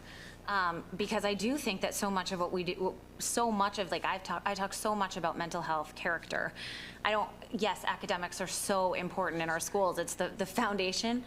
But I also think the culture that we create, that we build is almost more important. Who we are developing, the kids of tomorrow, the future leaders.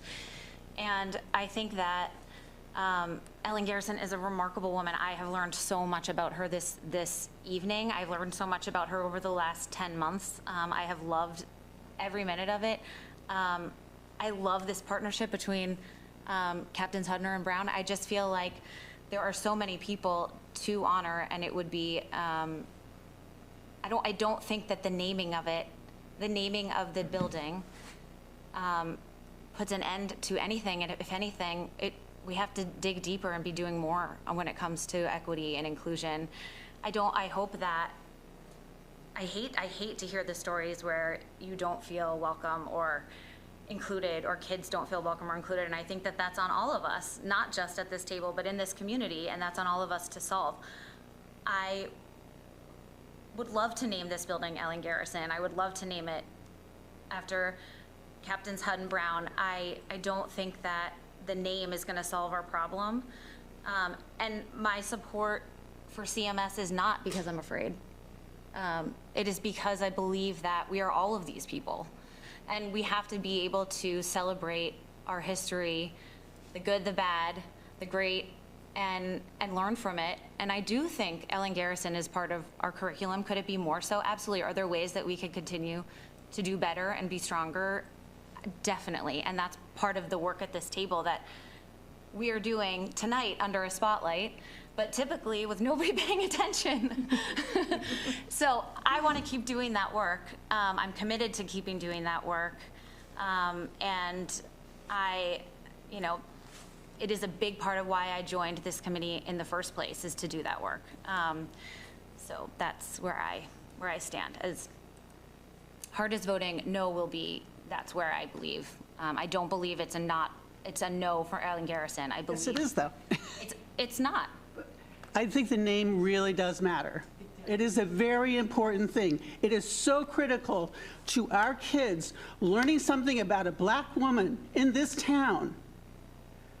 If I came to town and I saw the name Ellen Garrison, I would assume, oh, they deigned to name it after a white woman. And then I'd read about it and I would be blown away. And I would tell my kids, somebody in this town was so brave to name the school after a black woman. Aren't we lucky? Aren't we lucky to learn something? So I think it really does matter. And I think we should put people's pictures on a mural in the school. That would be really great. But it is not the same as her name being on the front of the school. And I think it would be a wonderful tribute to that new building to have her name on that school. I mean, I just can't tell you how important it would be to the community. And that's all I've got to say. I echo that because my name is Domingos, right? So I said, Ma, why did you do that to me? I was born on Sunday. We didn't have Google then, right? Thank God for Google. So I Googled it. I said, wow, she didn't lie to me. I was really born on a Sunday, 1977. And I grew to like my name more because of the history behind it. My uncle's name, my godfather's name, my great-grandfathers were named. So names matter. We choose names for our children minutes after they're born.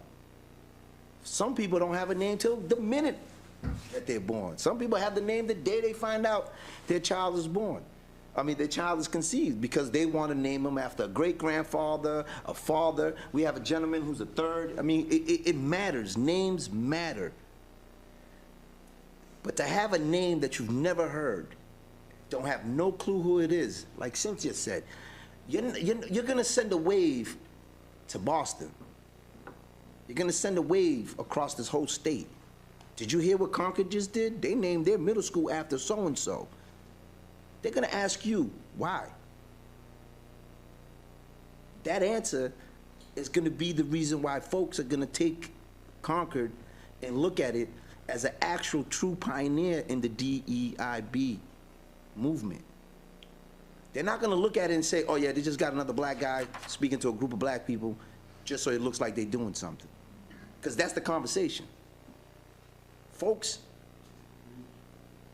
have their perception of individuals here in Concord because of the history. Like I said, the first time I came to MCI Concord was to visit one of my kids. That's the first time I've been to Concord. Had no clue where it was at, didn't care about it, drove by it a million times, but never came into the town. And when I first came into the town, I was like, wow, I like this place because of the atmosphere. Folks who live here have a different perspective than folks who live outside Concord. So like Cynthia said, you pull up to the school and you see this name across the front of the building and you're asking yourself, who is that? Brand new building, got this name on there, who is that? People are gonna be intrigued and wanna find out versus, oh, Concord Middle School. They already know they're in Concord. Doesn't mean anything, doesn't move anybody. Like I said, the youngest person in this room spoke his mind because it matters to him. How about the unborn who are not here today, who will be here in 10, 15 years to go to the middle school, who feel left out because they don't see anything that they can gravitate towards? Can you name me one other building in Concord that has a black name to it? I don't think any of them are. Right. We have a lot of That's names my on our point. buildings. You'll have the first building in Concord named after a black individual who made herself into who she is today. Her hard effort 200 years ago is the reason why we're talking about her. She went through, none of us can imagine the hardship she's gone through as a black individual when we were, again, laws to keep you from reading. You was put on exhibitions at zoos because you were considered an animal. These are things that kids in my community fear when they see these images on social media. Am I gonna be like that? Am I gonna be this? With thugs and gangbangers. Meanwhile, others are described in other manners, right? So to have something that a young black student can gravitate towards and say, look, my school's named after a black lady. That gives them inspiration to find out why, and then turn around and take her inspiration and push it. I want to be a teacher. Why? Because she was a teacher. Phyllis Wheatley, like I said, I never knew who she was until I had to do a paper on her. And then when I turned around and says, all these years, how come we never did anything on Phyllis Wheatley during Black History Month? Well, our curriculum only gives us these 5 names. I jumped at the opportunity to sit at this table so I could better understand what really goes on. Because again, like you said, I got a freshman in high school and one leaving. My daughter is at Dartmouth and she graduated in 19. And her experience compared to her classmates who she decided to leave. I gave her her first adult choice picking her high school. We visited the school 20 minutes later on our way home. She said, I already know where I want to go. I said, wow. She says, you're going to laugh. They have a salad. They have a what? Bar. A Salad bar. She's a vegan. She says, BPS doesn't give us a choice of what to eat. I said, so you only want to go there because of that? She said, yeah, I can actually eat lunch. I don't have to pack. But then once she got into the school, her experience was totally different. She didn't expect, because in Boston, that's not, you know, it's hidden, but it's not out in front. She didn't expect to be pushed to the side because she wasn't part of the elites. And like I tell her, your money's just as green. Socialism, right? We talk about racism, we talk about classism, we talk about socialism. These kids see all that. They want to be a part of something. So giving them this name is going to give the future of the MECO program an opportunity that they've never seen. And not only just Concord, Belmont, Lexington, Woburn, Swampscott, Marblehead, Situate, and the list goes on and on and on. You're gonna set a tone. Again, we go back to Paul Revere's days, right? That's how Concord became famous, right? To the majority of the people from the outside. You talk about Concord, the first thing that comes up is Paul Revere, right? You're gonna give folks on the outside an opportunity to see Concord in a light that hasn't been shined. There's other issues that the town's facing. The town will deal with that. But in this body, you've been given the privilege, an opportunity to carve out some of the history in Concord, to favor the people in Concord. So people outside can say, hey, you know what, maybe I should sign my kid up for the MECO program because they're moving in the right direction when it comes to the inclusionary piece and making people feel welcomed. But when we continue to just, because people are listening, people are watching, like you said, this might be the only meeting that we've had a lot of people attending, but folks are listening. There's always a fly on the wall, and people share information. And what I've noticed over the years, when you least expect folks to pay attention is when they really are. I learned that from my dad. I got eyes behind my head. I never knew how he did it, but he always knew when I was up to something, right? Say that to my kids. And this is what people are watching right now. Oh, Concord's getting ready to name a middle school, and I can guarantee you 9 out of 10 is gonna say, oh, they're gonna name it after a white person. I can guarantee you that. Sure. But what they don't expect is for you to do the opposite.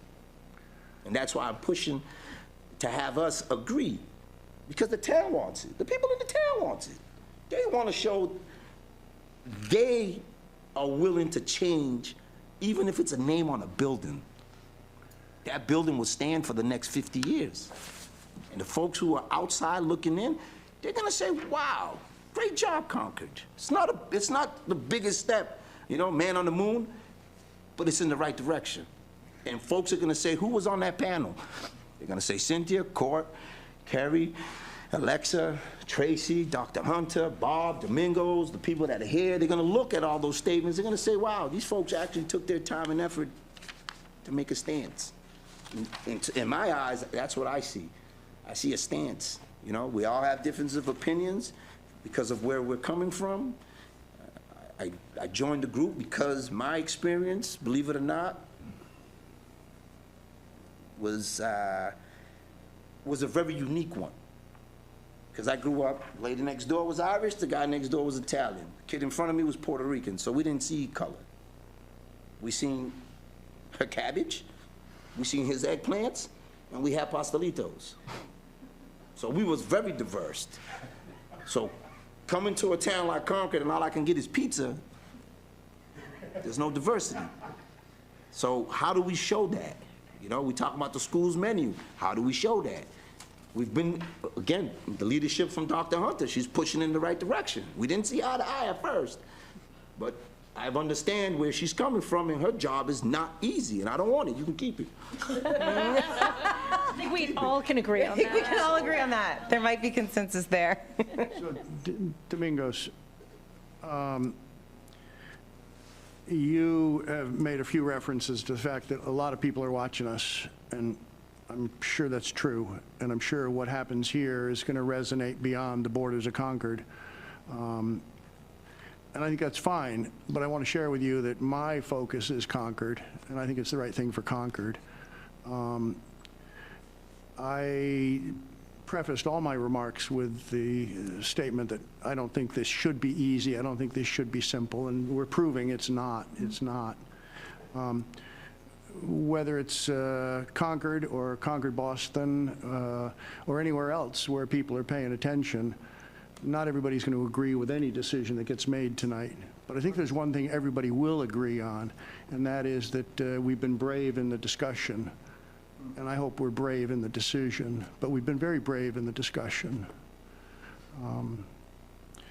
And if our kids can say not only that Ellen Garrison was a black woman, which really hasn't been central to our conversation, although it's very important. It's part of the image, but the other parts of the image are, she was brave in middle school. We know it. She was born in this town 200 years ago. We know it. She was a civil rights icon before her time and never wanted to be. And we know that.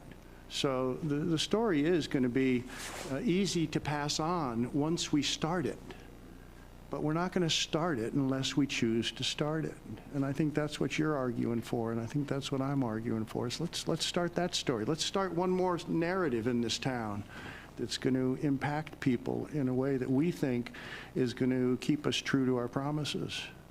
Because we've made a lot of promises around this table about our DEIB commitment. You know, and we can pour money into programs, but it certainly doesn't stop there. Certainly doesn't stop there.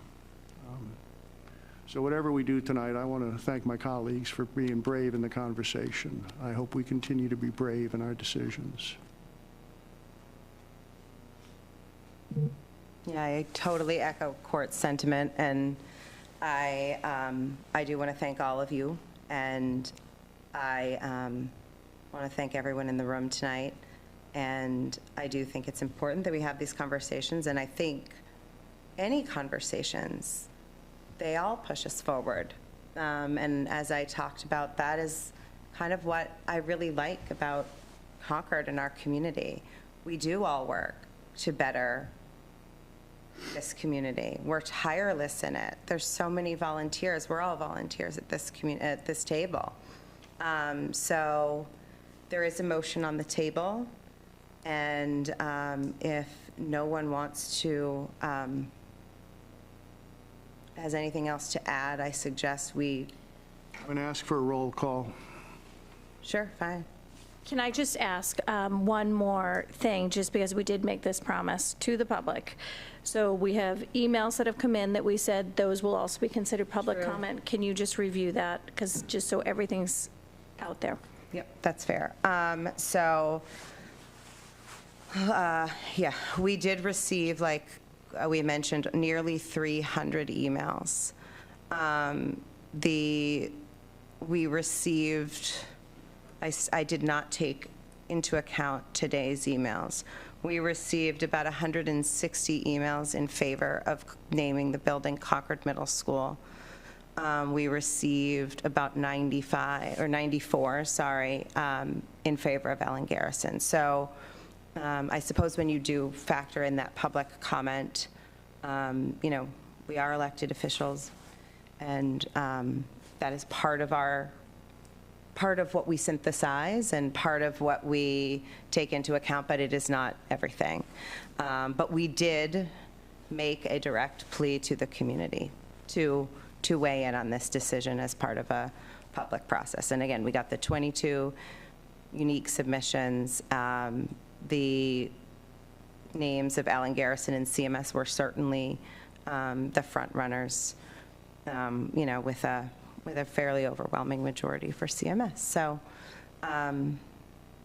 we should move to a vote, unless anyone has anything else. I just want to add, out of the two, ask yourself, which one's more impactful before you vote? Which one is going to move the future community forward as a unity? Sure. Thanks. All right, we can do this by roll call per court's request. Anderson, no. Booth, aye. Morano, present. Rainey, aye. Rankin, no. Okay, so the motion fails. If anyone is so moved to entertain another motion, I do think it is our obligation to name the school this evening, as we promised the public to do so. So I will entertain other motions at this time. Okay, how about, I would like to entertain a motion to name the school the Concord Middle School. Second. No, you have to move it. Oh, sorry. So moved. Sorry. Do I have a second? Second. Okay, discussion. Can we talk about how we might move forward in honoring some of... I don't think that's appropriate tonight, honestly. Not on That's the agenda. No. Okay. That's fine. We can put that. Well, You didn't actually, even let me finish. yeah. So can we Not on the agenda? talk about can we talk about putting it on an agenda for nominating or? We have a motion and a second at the present time. I think your conversation is relevant. You can talk about it. I just would like to come up with a process, whether it be tonight or at a future meeting, on how we can honor the many incredible people, especially and including Ellen Garrison. Great. I will take that into consideration, and we can put that potentially on a future agenda. Any other discussion? Can we add discussion from Zoom? No, I'm sorry. The public comment period has passed. Okay. That was at 6. For the superintendent's consideration when and how names will be taken off of the elementary schools, Alcott, You can write into the school committee at using our form or our email address, or make public comment even as early as our regional meeting, which is happening after this. Thank you. Okay, I guess we'll do a roll call vote. Can I just make a little further comment? I think that what we have to really think about is we have spent an extraordinary amount of time talking about this, thinking about this. This is not a decision that any of us made lightly. I don't think that any one of us actually slept last night. I mean, it's very emotional to people that have proposed names. It's very emotional to anyone that has the authority to make this decision. And I think that I would just hope that we can all move forward in a way to unify the committee, the town, the kids that are going to our schools every day. You know, I think the work that we're doing in our schools is so important. I think Andrew's opinion tonight was valued, that we actually didn't, that's the first time any one of us have heard from Andrew, and it was tonight. He is the leader. He is our leader, and he leads our DEIB department that we are proud of. And, you know, I think that I just want to make sure that that opinion is also honored here, and we don't lose sight of that. So I do thank everyone on this committee, everyone that came tonight, people that are home listening on Zoom. This is definitely not a decision that any of us are taking lightly. And I think that you know, we all sit around the table every week and we make all different types of decisions. This is one that I think we all really struggled with for a multitude of reasons. And we are elected to do the right thing for this community, and this is what this committee has talked about. We've talked about it now for, I don't know, 2 hours. And we talked about it before tonight. We are going to continue to talk about it, you know, after tonight. But I think it's important to just recognize that there are differing opinions and there are different feelings out there. And I just hope that the community can move forward in a respectful way and to have respectful discussion. We definitely are going to honor, I would think that it's this committee's absolute intention to honor anyone that has been brought before us. So I thank all of you for tonight. Sure, I think, yeah, I echo that sentiment. I think that our diversity of viewpoints is a reflection of Concord's diversity of viewpoints. And that is, again, what I like about the name Concord Middle School. I find it to be a courageous name.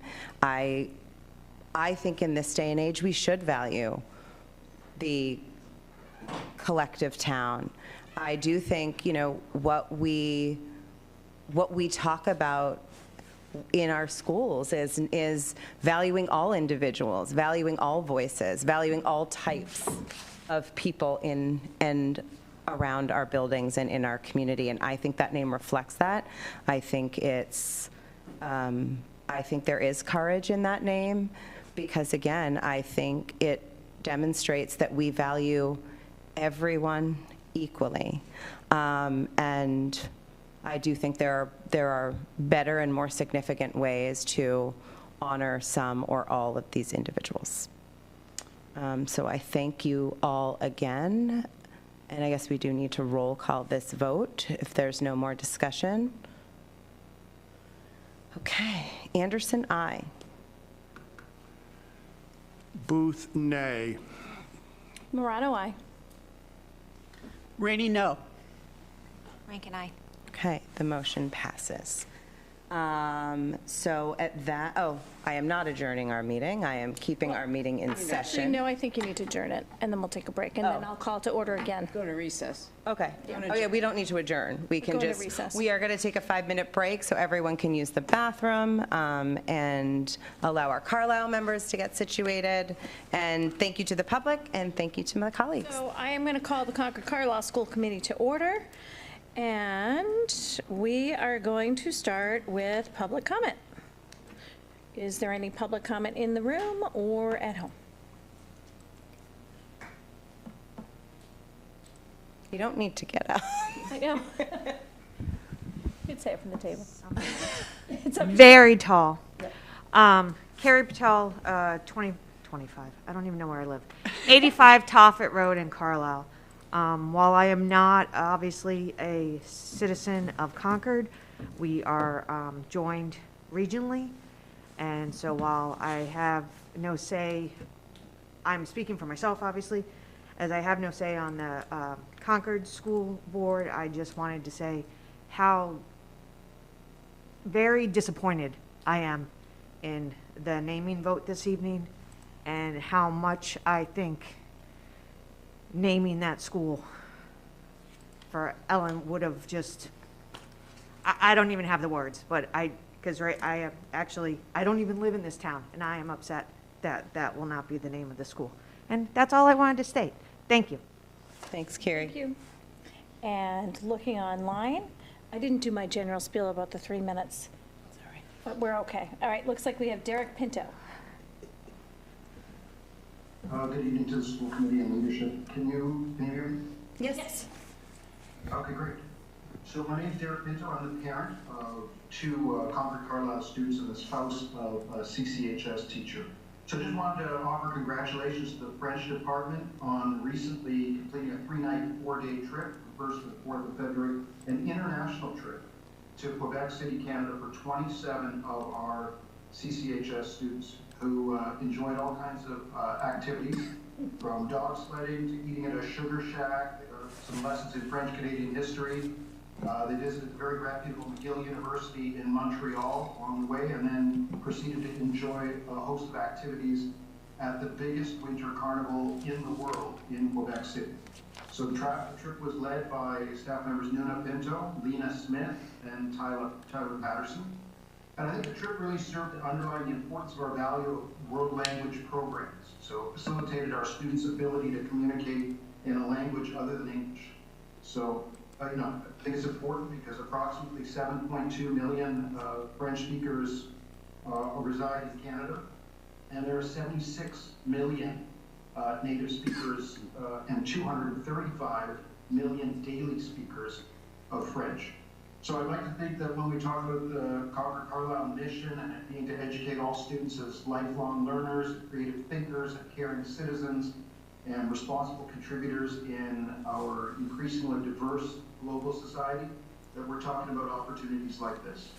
So I want to thank the administrators at CCHS, Katie Stahl and Brian Miller, and of course Superintendent Hunter for their continued support of this kind of program. And I wanted to also send special thanks to the French Department Chair, Florence Roussel-Ehrenthal, for her contributions in supporting staff and students in this undertaking.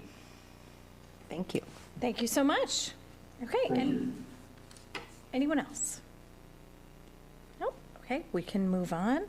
And we are on to our CCHS students who are still with us. We have Harry and Zaria and Felicity. Thank you so much for sticking with us. I hope you were doing homework in between. No, I'm just kidding. Give me 1 second. Harry, I think, is still at school, so I'm just going to share my screen. Harry, do you ever leave I know, we school? talked about that today. Like, Harry's always at school. Yes, well, I was at the basketball game, and I'm actually in my car right now. Okay. Dedication. Who won? Who won, Terry? Third quarter right now. Third quarter. I like the update. All right. Well, I can get us started. So earlier in the week, school administrators were kind of seeking out feedback from our new bill schedule. It was just a minor change, but with the early release that we had last week, the nutrition break, or like the little break in the day for just a snack or break from classes, was moved back. And yeah, as I said, that was for the most part minor, but I think it was a largely positive response, so I think that's something we're going to continue on with.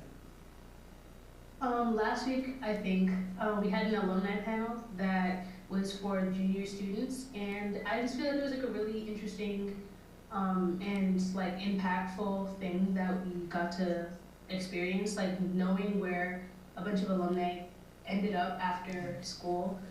It's just like a question that all juniors and even seniors are always wondering, like where they're going to be in the future. So I just think it was like a really impactful thing to have, and it was just really positive experience. So yeah. Yeah, also recently the debate team hosted the New England District Qualifier. So we had like, I think over 200, maybe 300 students at the school over the weekend. And it was really amazing. It was actually like very, I think, I heard a lot of people being like, CCHS is such a nice building. So it was definitely like a great way for a lot of people to actually notice CCHS. But overall, it was a very successful tournament. There was a lot of like behind the scenes effort that went into it. So we're all very grateful. I'm one of the co-captains. So we're all very grateful to everyone who was able to help us make that happen. It was such a fun experience. As Mr. Pinto had said, the French National Weekend in Quebec, and from what it looked like they had a lot of fun and did really cool stuff there and had really beautiful experiences. So yeah. Yeah, and then also the CCHS winter sports teams have, for the most part, begun the postseason. So girls swim and dive won DCLs on Saturday, boys is third. We have our track DCL meet this weekend, so lots of exciting stuff happening in the sports world. And as always, Student Senate is working on some more activities, including blood drive, art night, and other activities like for Valentine's Day. We're also, the art night is also going to be upcoming on the same night as, I believe, the Multicultural Food Fest, which is something that class government is also working on.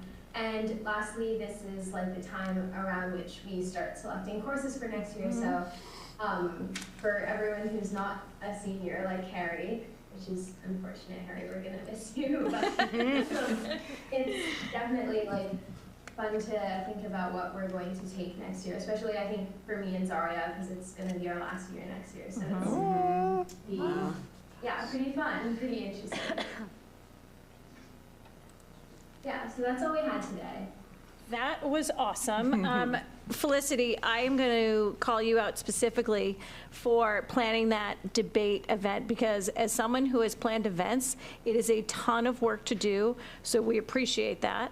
And then I have to say to the three of you, I mean, you really do put the time in with us, and we appreciate your opinions, your voice, and just really going above and beyond to give us, you know, what's happening at CCHS, because it does give, if you don't have kids there right now, you don't necessarily know what's happening, and it really, you do give us like a little insight into a day in the life.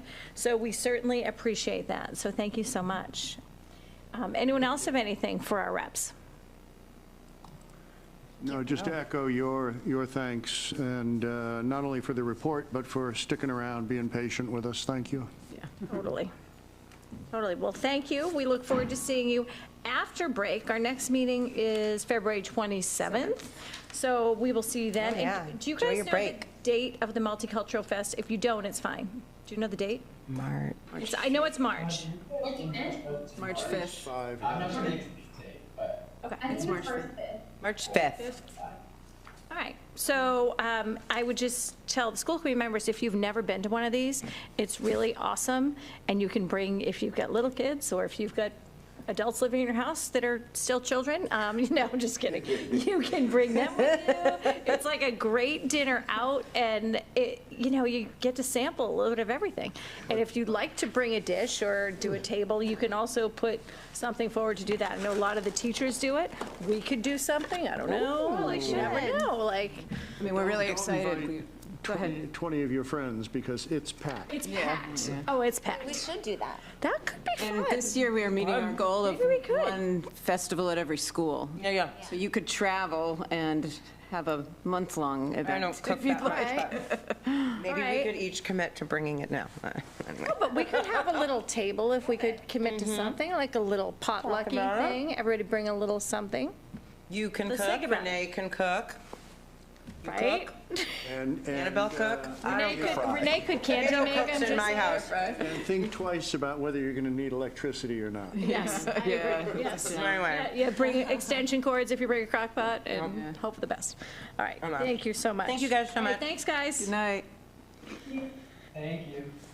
All right, we are not going to have recognitions tonight, but soon to come, I'm going to preview a couple that are coming. IQH is coming, which is the radio, and we forwarded something from Chris Nosey, who was just named to the top 40 under 40, like a big recognition. Yeah, thank you for filling it. It was really great. Yeah, So we have we'll some see him things eventually, queued up. because I think it's Some CMS playbook leaders, too, later in the spring. great. And then we'll move on to our consent agenda. So does anyone need to pull anything out of that? I just have a question. Item number 4, should it reference one of the 2 districts? Item number 4. The warrant. Payroll? CPS, AP. Well, that would be all of them then, because ours. I believe that CPS is number 4, because number 3 is the region. It is, sorry. For clarity. Okay. Yeah, you're right, it should say that. So we could, Thank you. can we have Erin just update that after the fact on, just so it's on the website so we know what it is? That'd be great. And I think that's it. So I'd entertain a motion to approve the consent agenda. So moved. And do we have a second? Second. All in favor? Aye.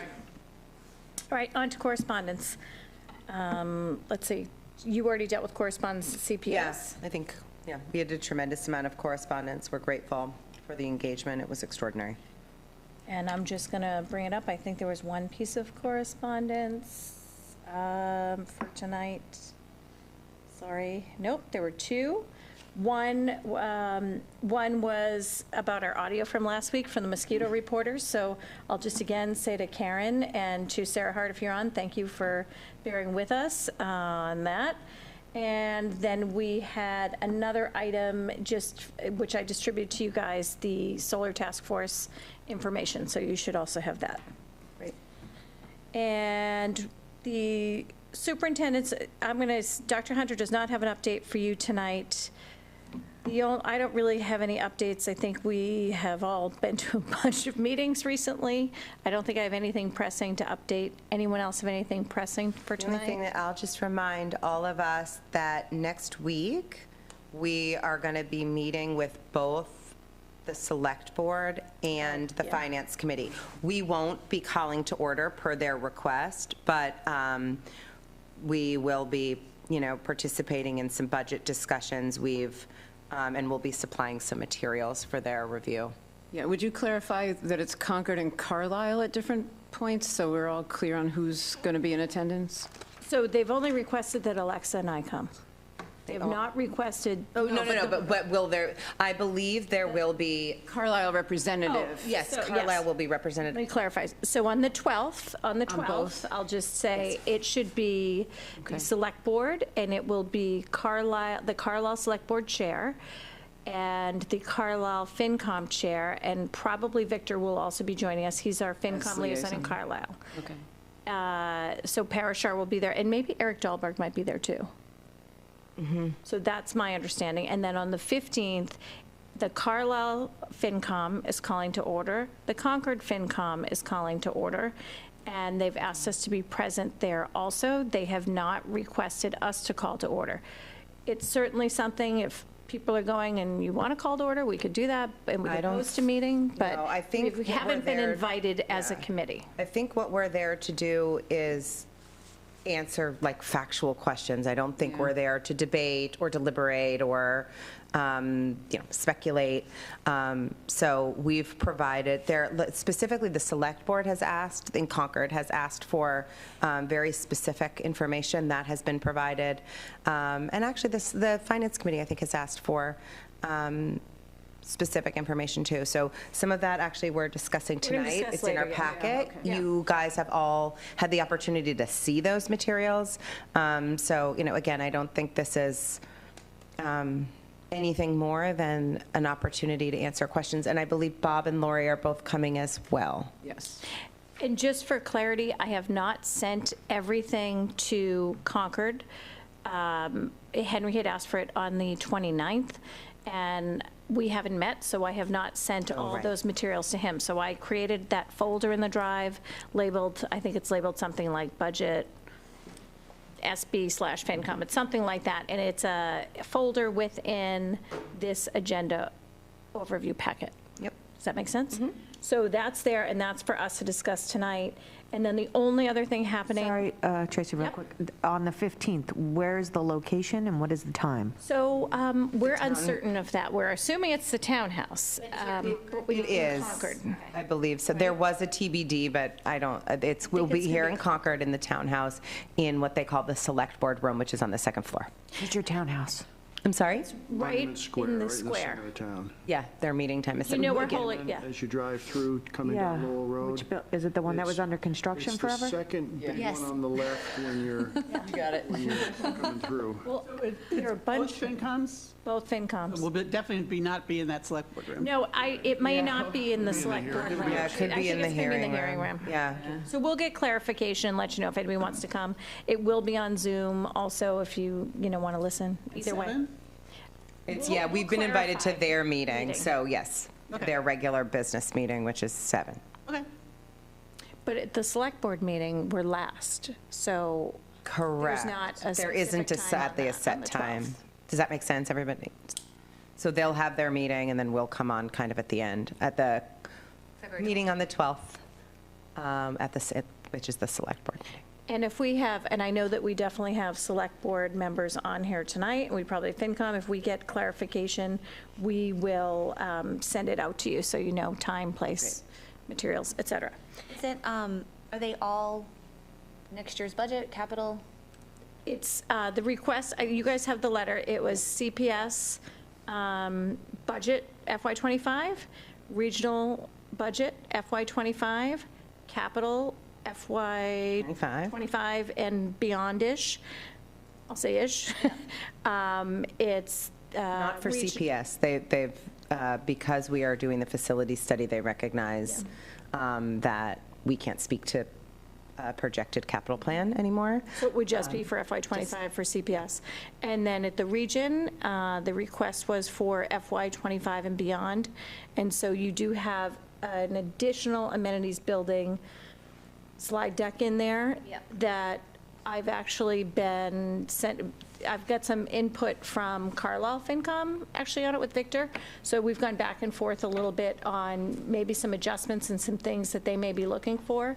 So if you have any opinions or anything additional that you think that we've left out of that, tonight would be the night to just say, hey, make sure you include that. And then the only other meeting that's coming up that I'm going to hopefully attend, but I have a DCL's conflict on Thursday, is the Commission on Disability. They are putting the amenities building on their agenda, so it's I think it's the second item on, which is new business.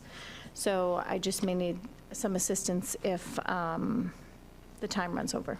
Okay. I may reach out to any one of you. And I think that's all I had. Did anybody else have anything pressing from committees you liaise with for tonight? No? Okay, great. All right, so on to discussion. So I will turn this over to Carrie. We are going to talk about the budget book. And the goal, just as a reminder to everyone, the goal of the budget book is to have that by that March 7th hearing. I think I'm getting the date right. And we've had some information go kind of back and forth, so I'll turn it to Carrie to lead us on.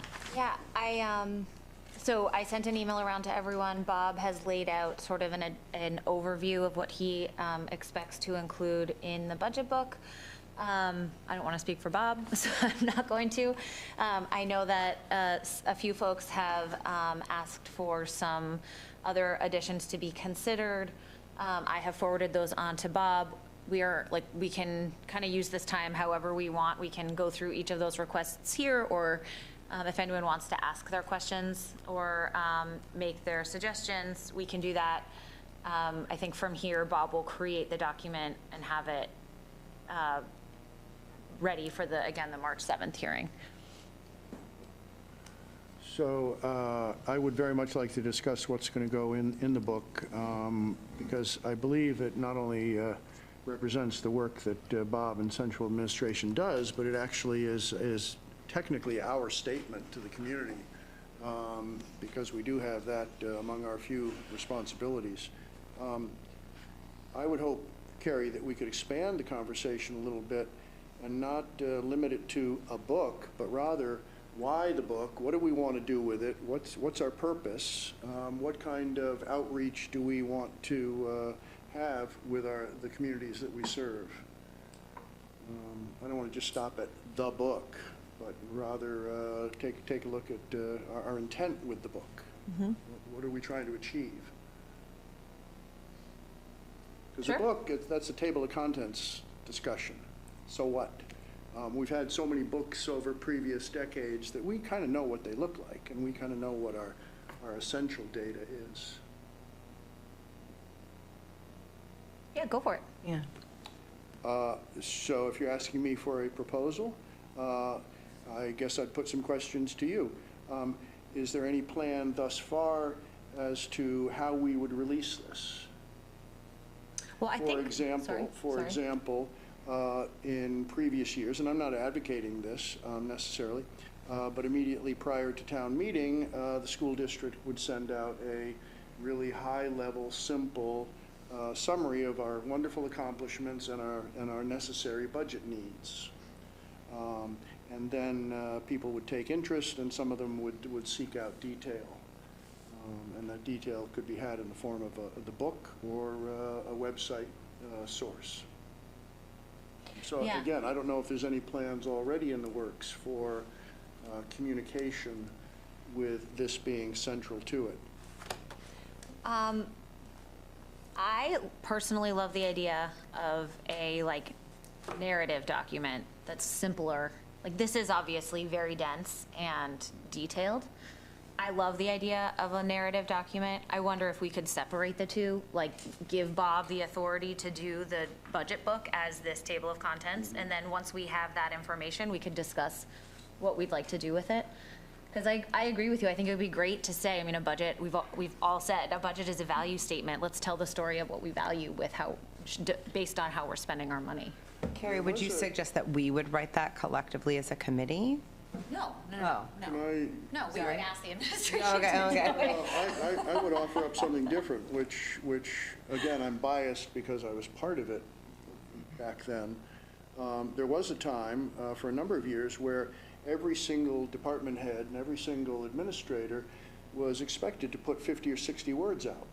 Now, they got reviewed by central administration and the school committee, but it really kind of lifted up each person to say, hey, somebody wants to hear me and what I'm doing with guidance. They want to hear my priorities about English or my notable accomplishments.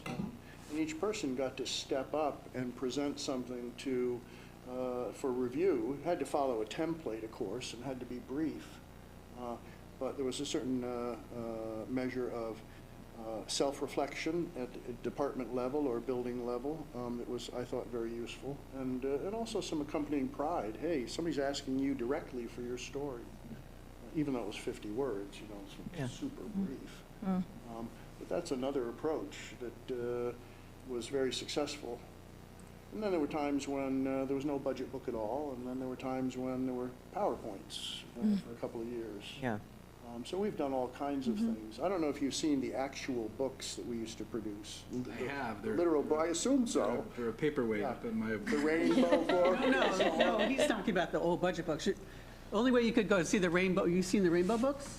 That's what I'm referring to, the Yes. Rainbow books, I yeah. don't think they have them in this building. Okay. Yeah. Wait, can you just clarify the rest of us? What are the rainbow books? Was a notebook that was color-coded, so it's really easy to go to where you wanted to go. So it was an actual binder, and when was Actual that? binder That for- was Yes, exactly. about roughly the time period of that?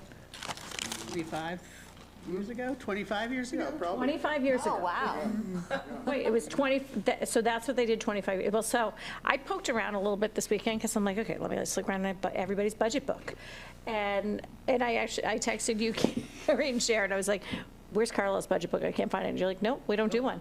Carla doesn't do one. I looked at our town budget book, and I was like, okay, this is over 200 pages. Let me find the schools. 2 pages. We are literally 2 pages in the town budget book, so I found that interesting. I was just, Well, no, fact-finding we're mission. spread out throughout with capital and the... Right, but the schools, it's a very small part of it. It's just interesting, just a factual information. And then we have our own, and I looked through, years of ours from when we're on our website. So I think everybody does it different. I think budget book is something we're probably going to bring to our chairs at our next meeting. Like, there are a few different things to just see, what are you doing? What's your experience? Did you talk to the Lexington chair? Do you want to just share that?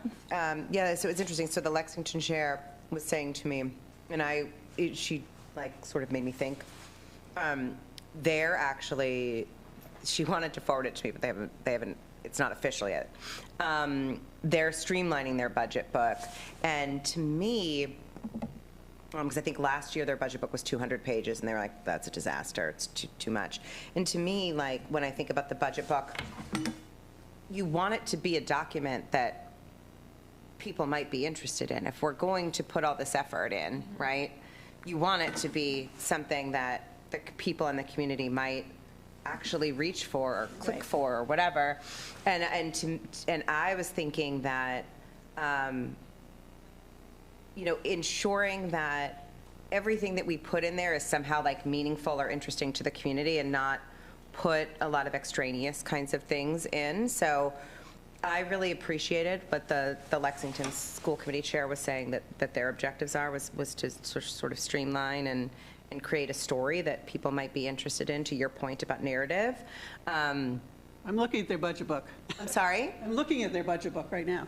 Oh, not their no, not their newest one. FY25. Is it on now? Oh, was it on over the Sunday? weekend? Maybe they had a meeting. Yeah, so in any event, that resonated with me. So, I hate the thought of creating a 200-page book that no one's going to look at. And I worry that a 200-page book is not going to be interesting to people. So I don't know how, I'm not in a good place to suggest how to streamline it. But You're bringing up a good point, that we don't have just one audience. Yeah. There might be, I don't want to be pejorative about it, but there might be budget book light for people who want to have a quick understanding. And then there's going to be people who are in decision-making capacities who know that, in fact, Bob's office does generate more than 200 pages of detail, and those decision makers might deserve the detail. And all of that, I think, is the nice thing for people like that, is that's all on our website.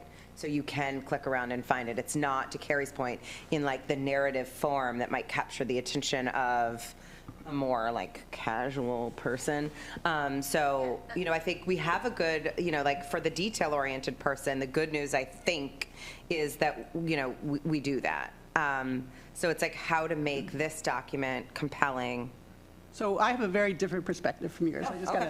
I think it is a really important document that we need to build up throughout the year that has trends and data to support our budget. So I do think we need to have a 10-year enrollment and then a 3-year whatever we can project, right?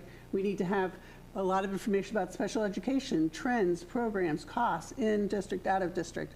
I really think it's important to have that all be in one place. And I don't think people should have to go poke around the website and, Google things to try to figure out all these, this is where we build this up. So maybe we're going to have a light one this year, but I think it's something that needs to happen throughout the year and not just have to be put together in 2 weeks. That's crazy. You know, people who build up these really, useful budget books, once you build it up, it's just a matter of plugging in the data, rolling it over. Year after year. Yes. Sure. Right. That makes sense. So, and there might even be, I'm considering based on what you say, the idea that if the town, which has a lesser portion of the budget than the schools, can produce that level of detail, are we going to be held to that standard? Well, it's an award winner. Yeah. I think I would, especially given your point of like 2 weeks, I think it would be much more beneficial to do like a financial prospectus versus a budget book that tells like, here's where our money comes from, X% from grants, X% from state funding, X% from Concord. Here are the supplemental, here's like an overview of the supplemental grants, like just a story of like how do we get our money and then what do we spend it on? Yeah. But I think we need to provide trends to the community so they know as we're heading potentially to a financial cliff, which I think is a real possibility, where are we looking at where we're going? Sure, I'm not disagreeing with you. I don't. To your point, I think that's a lot of work. Yeah. But so to your point, I think maybe we can start separate discussions of how to do that, not like over like multiple years, like it's going to take 5 years, but to your point, like, it probably isn't going to be able to happen in, a month. So it's just to sort of start talking as a committee, to Cynthia's point, how do we build this robust document that, over time, it might not happen this year, add to it next year and continue to iterate. I will say that, I do think it's important to have 2 separate documents, one for the region and one for the town, because I think it's very confusing. You mean CPS and. Correct. So it's very unambiguous what's going on. Yeah, there are always 2 on the website, and I was, I think about, as I'm like thinking about Bob, and he's put out, like as Court said, a table of contents of what's going to be in there. All of the things in there, we've seen right now, right? Like, so it's not like it's just him doing it in 2 weeks. Like, he has access to all that. Yes, it's putting it together, and he's been working on that. Nice. And I'm sure that, on his computer, he has all sorts of things on there. I don't know what's on there. But I think that, I think. It's all spreadsheets, Tracy. It's all spreadsheets, really exciting stuff. But I think that, he has it all, and it's just figuring out the package that we want it to roll out in. But I gave some, it's a long night, so I don't, I wish we could meet again before, or wish we could see it before March 6th. And we do have another meeting. Yeah, we do. The 27th. And another budget meeting's not out of the question either. If we feel like we need something, then. I just think we need to separate these things out. Like, I think we ought to let Bob run with this. I think he's put a lot of thought and time into what is included in it. We've given our feedback, and I don't think the conversation stops there, is what I'm. I do think it's critical to put the enrollment. We have so many questions about future building projects, et cetera, et cetera. How much space do we, what's our, ability? That should be there. Oh, you mean like housing projects? I was like, we don't have any more building. Misunderstood. Got it. Yeah. We had NASDAQ projections that go backwards like a number of years and forward a number of years. Well, we know what our enrollment is for the last 10 years, right? Or actual numbers. Yes. And then what do we have like for the next 3 or 4 years from NASDAQ? I mean, I'd have to go look for the enrollment. If you're talking about going back 10 years, I'm sure it's somewhere. What's on DESI? Yeah. So yeah. So how we want to capture it, how we want to break it out. Like, do we want to? No, I just want to, CPS enrollment, like I said in my thing, K-5 enrollment, CMS enrollment, and then the region broken down by Concord Carlisle. Okay. And we have that because we publish it routinely through the year. Yeah. That's I like what you said about that. So when I spoke with Sarah, the chair of Lexington, she was saying too, and we could work this into like, even because we talk about it quarterly, our quarterly transfers, anytime something like interesting happens, that we see a shift in a transfer, or, sometimes those are indicative of sort of significant things happening with the budget, they do pause and say, hey, Bob, can you make sure that this goes into the budget book? Because there's usually, to Carrie's point, a narrative tied to it. So maybe we could, for next year specifically, continue to talk about it, and then for next year, identify a regular cadence, like we do with the quarterly budget transfers, to sort of talk about anything above and beyond sort of what Bob is proposing for this year that we could add. So we could discuss that, talk about it, talk about whether it's worthwhile for inclusion. And then to your point, over time, we're going to build up something that is easy for Bob, hopefully, and his team to do, but, and that we all kind of agree on. I don't know if that's the solution for moving forward, but I think we could consider it. I did see the list of things that were suggested, like enrollment, FTE counts, revolving funds. Those are all things that are easy to do, and we have that data. And so some of the others are a little bit more involved, like getting into program detail and things like that, and not necessarily financial. But yeah, I do think it can be a continuous improvement approach like we have this year. One of the challenges we still have is that the budget's it's not set when we first present it, and that's not the number. So it is a little bit of, like, there's certain things we can put in there, do early, like the fleet of vehicles. That's not going to change by the time we do the budget book, but the actual budget will. And if I slice it and dice it 6 ways, I'm going to have to do it again in 2 months. No. Yeah. No. So I just wanted like a outline of the special education, in district, out of district, what we've done with circuit breaker, FY24, FY25, FY blah, blah, that kind of stuff.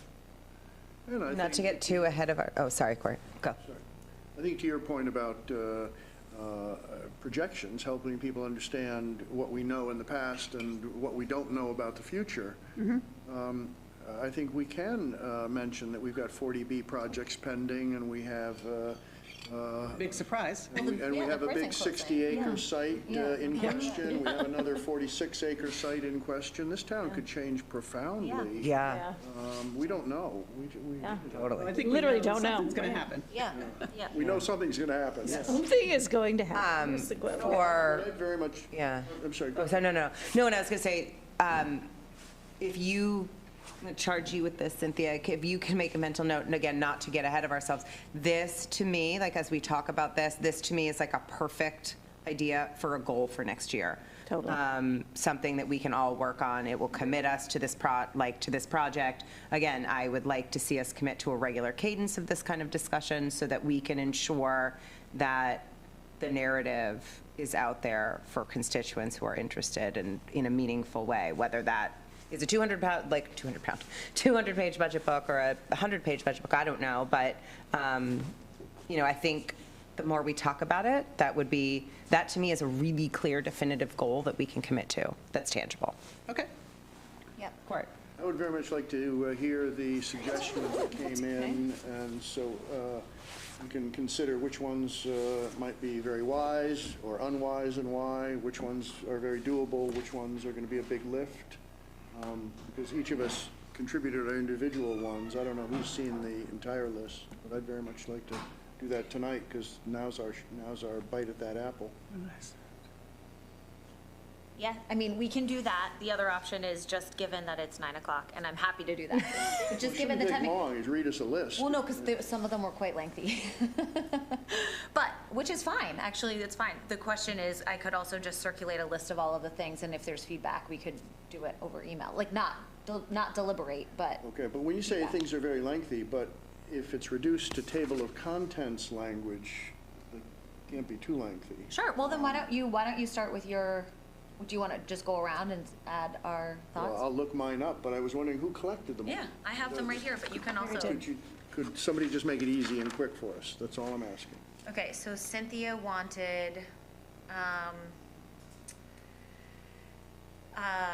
an org chart, a bunch of requests on special education, including overall statistics, district programming, a bunch of, she kind of went through the special education questions that she wanted.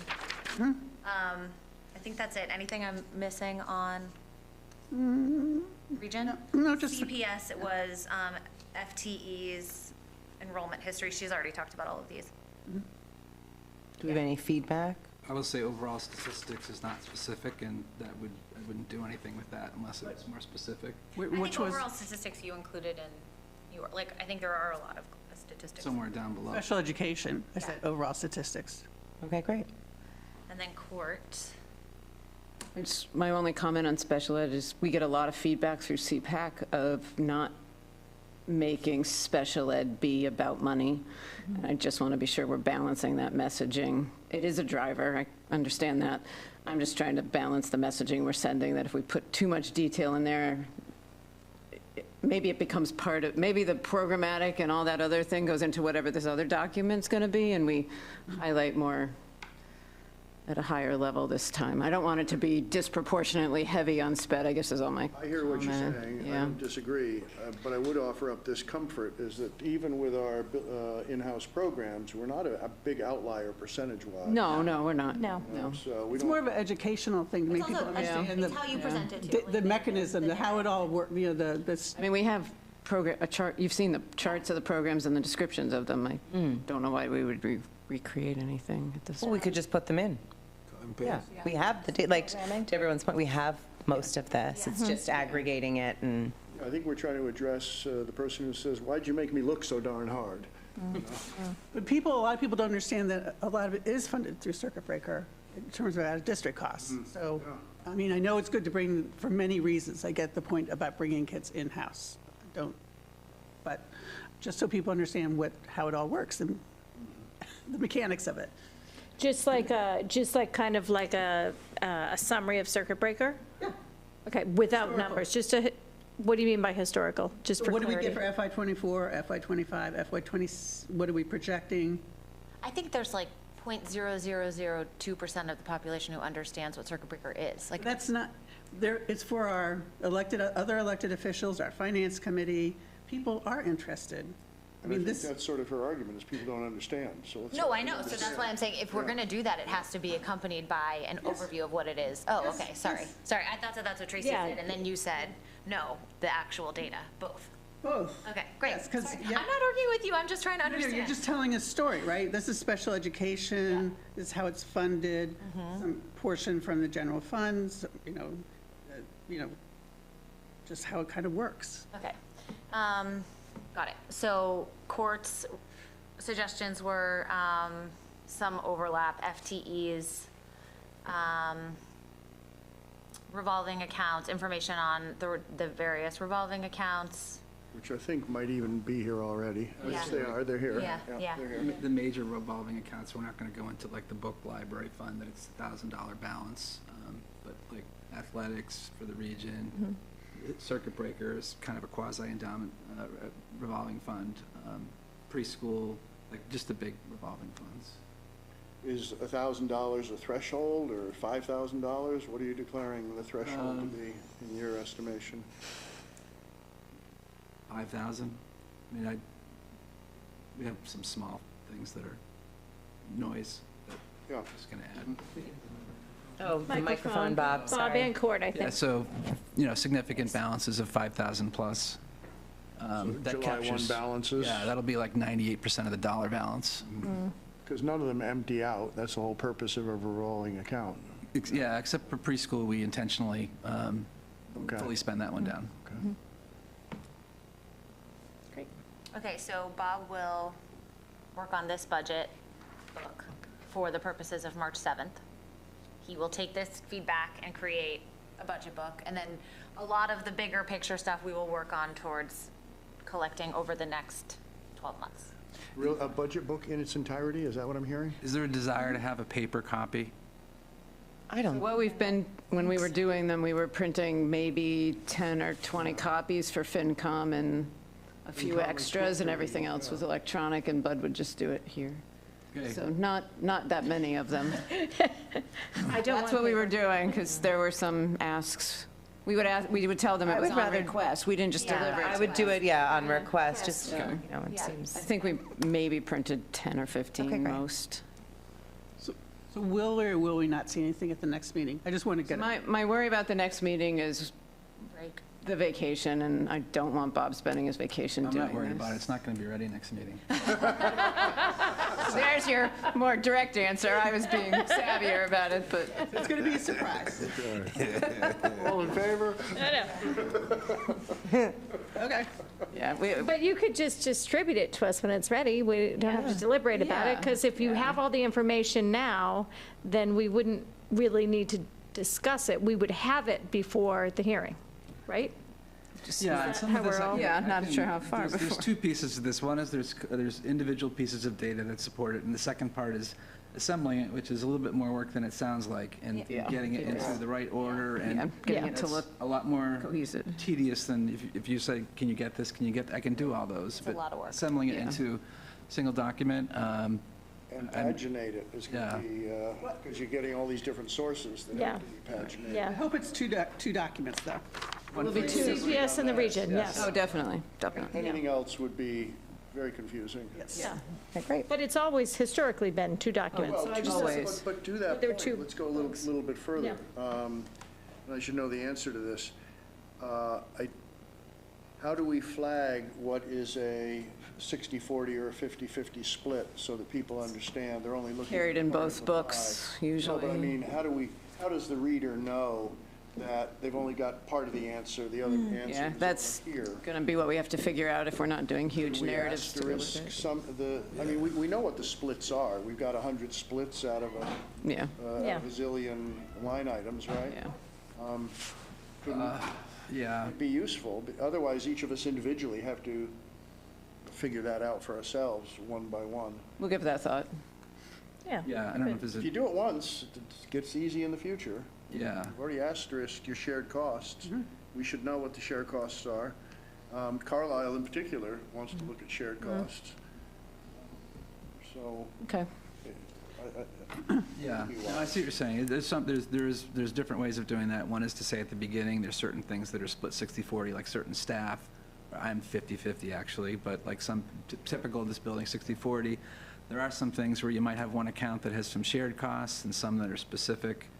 So it might not be perfect. So one way to do it would be to kind of talk about the shared costs and what accounts they are. Another would be to try to flag it on an account by account level. Might be a little bit harder, but I can think about that. I'd be very much in favor of the latter. Yeah.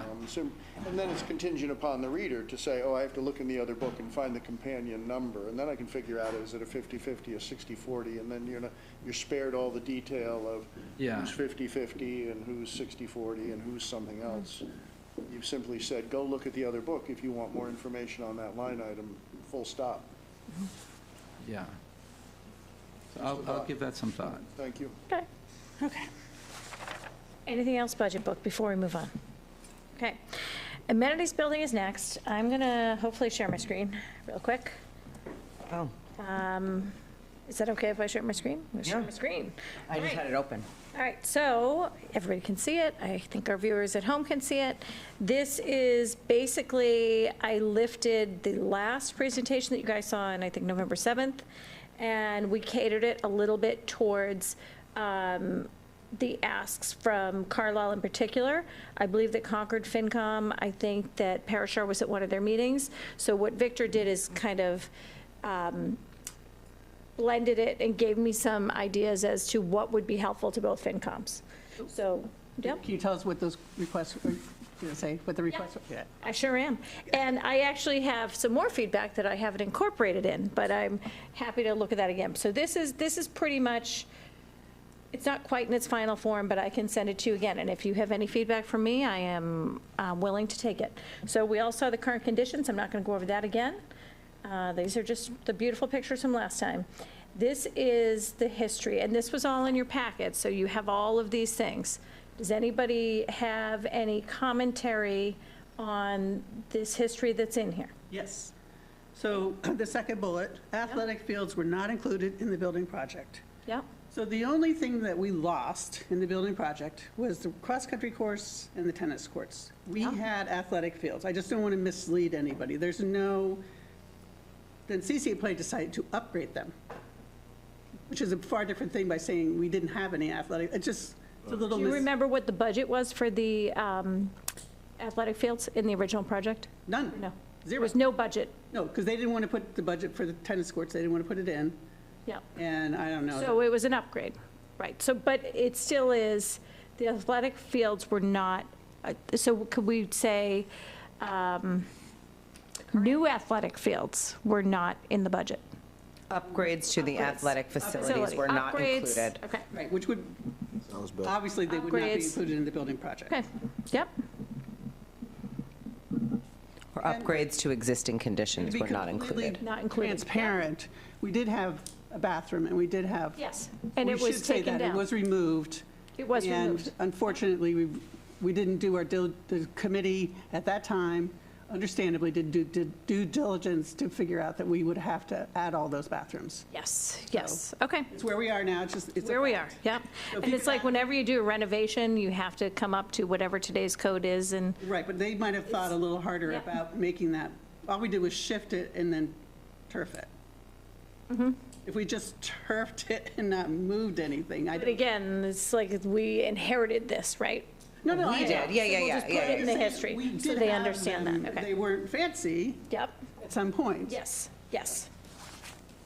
All right, and I unfortunately don't have any pictures of that. That would have been helpful. I'm assuming You they could were go like to LS. Google Earth and zoom in from. But do you know what it looks like on the inside? Do you remember? Oh, Have you God, ever been in? No? Anyone remember? No, no. It's like the upper picture of white bathrooms. I don't go. I know, no pictures, but I'm thinking it was probably similar to what LS has. They have an Cinder block. old cinder block facility, which is really all Westford has, by the way. It's a cinder block facility with like one bathroom in it and like a pull-up garage. Uh-huh. Okay, but we can't Probably do that now, wasn't- but- It definitely wasn't compliant. Okay, so that's the history. Any other comments on the history page? Okay, I'm gonna. No, but just backing up to the cover slide, you refer to amenities, buildings, Yes. plural. Is that intentional? Oh, sorry, no, it's not. Amenities building. Oh, yeah. Thank you. That. Thank you, Court. All right, People think it's building. mission creep. No, it's one building. One building. Let's not Right, give anyone heart thank you. palpitations. Yeah, and again, it's just bathrooms. It's just our fancy word for bathrooms. Do you remember, I was so embarrassed, in 2021, we had this conversation, and Jared's doing his thing, like, what's an amenities building? I'm like, could someone review, like, what that would entail? And Jared's like, it was so embarrassing, as when we first joined the community. And what would that be? And I don't remember if it was you or Jared, you're like, bathrooms. I was like, oh. I know, it's a polite way to say it, I guess. I hate that. Anyway. All right, I will make those changes, and I'll make them in the Google slide.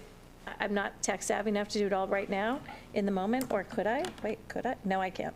I don't know how to do it. Hold on. Okay. Did we go back to the advisory committee one? Yep. I seem to think You around make this changes. table, we discussed changes that the amenities building wasn't called out as a need. And if that's correct, was there some other more oblique reference to bathroom facilities? In the campus advisory report? Okay, let me think about this. I just don't want to get caught up. It was on established, factual determined, stuff. next step for, well, it was just, It was, so here's my. if you can help, yep, go My ahead. recollection is the priority list was the things we thought we had choice over. There was an assumption about the amenities building, but I don't know how to put that to a slide, so. Yeah, but it wasn't called out as a need. No, we all knew there was a That's what we're need. saying Yeah. here. And Didn't make the we top five already list. have our amenities building, Yeah. so let's not spin. Let's be really careful. Okay, Okay, so we can take it out. all right, you're on it Got it. live. I'm She's editing on it live. Okay? You don't want to have to defend this. Yeah, totally, I agree, which is why we're doing this. Oh, I can't move the slide. Oh, No, I can. is it me? Our school committee goals. So now this is a slide that Victor already did give me some feedback. I don't think he wants this feedback, but I think this is important feedback. So I would look to you guys to see if you find this Right. important. This was goal number 3, and I've just stated what our goal was. We all voted on it. It was back in August. So does anyone have any thoughts on this? No need. You don't think there's a I don't think need? it strengthens our argument. Yeah, We're- and that we're was what already Victor. there. Okay, that's what he said. It seems Okay, like we're sort of fishing for Yeah. extra substantiation. yep, Would anyone object if I just deleted this slide wholesale? delete. Bye. Okay, great. I love working live. Okay, why now? This is a slide that they wanted to understand why now. So I'll give you guys a minute to look at this and see if we have any feedback on the why now.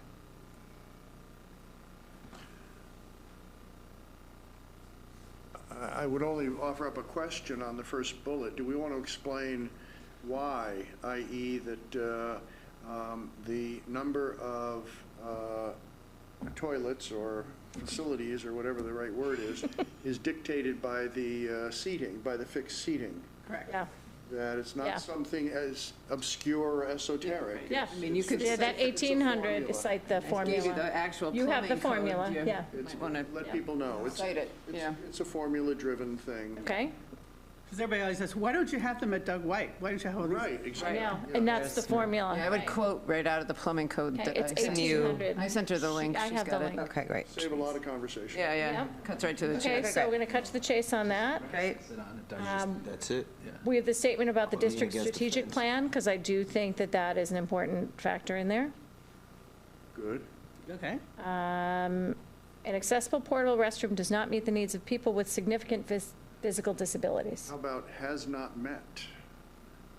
Has not met, I like it. out loud, I like it, Put in Court. the past. Yeah, that Has means not it's met. been a You got it? long-standing. Yep. And then the last bullet, our fields are commonly used by the community throughout the year. We have many multi-generational families in Concord, Carlisle, and Boston that attend our events. We must provide an accessible environment for all. Okay, It's pretty unambiguous. all right. Risks of inaction. Cost escalation being the huge risk. And just for reference, Westford was $1.1 million in 2020. $1.1 million or $1.3 million? It was something like that. Weston? Westford. Westford. Our numbers have doubled on Ours have paper doubled. in Yep. 5 years. Yep. Okay, we have the ADA compliant situation. I mean, I think you want to add plumbing code and ADA compliance, because Okay. if the plumbing inspector here in town decides to say you're non-compliant, you're going to lose control, like you're. But it doesn't say compliant. Yeah, I changed it. Well, She's saying it, she's changing it. I'm changing it real time. Complaint typo. Well, no, initially I was thinking if we got a complaint. Oh. But if you put it that way, it's got to be. Yeah, no, but I changed it to Yeah. compliance. I changed it to compliance. Okay. Okay, she's changing live and it's not showing up on the screen. So just so you know, your changes are in there. Community safety. Well, how about if it's compliant, ADA compliant, comma, or, and then you have your 2 bullets? Yeah. Because if it's compliant, those 2 bullets are no longer. I have plumbing code and ADA compliance, and then the 2 bullets. I'm asking for an or. So you're asking the or, so ADA and, Because you get compliant, those bullets go away. or else. Oh, yeah, that's a good one. ADA and plumbing code compliant or fines and legal fees, forced build. Yeah, that makes sense. Does that make sense? Yeah. Nope, I don't understand. Sorry, I'm Plumbing code slow on and this. ADA compliance, and then just put Well, you can even or put else parentheses, or. fines, or that's what he's comma. saying, to put or else or. Or It else. is an or else. Okay, got it. Is an or Or. else. Yeah, or else some else. foreboding. Okay. Okay, got it. I understand. Got it. Community Done. safety.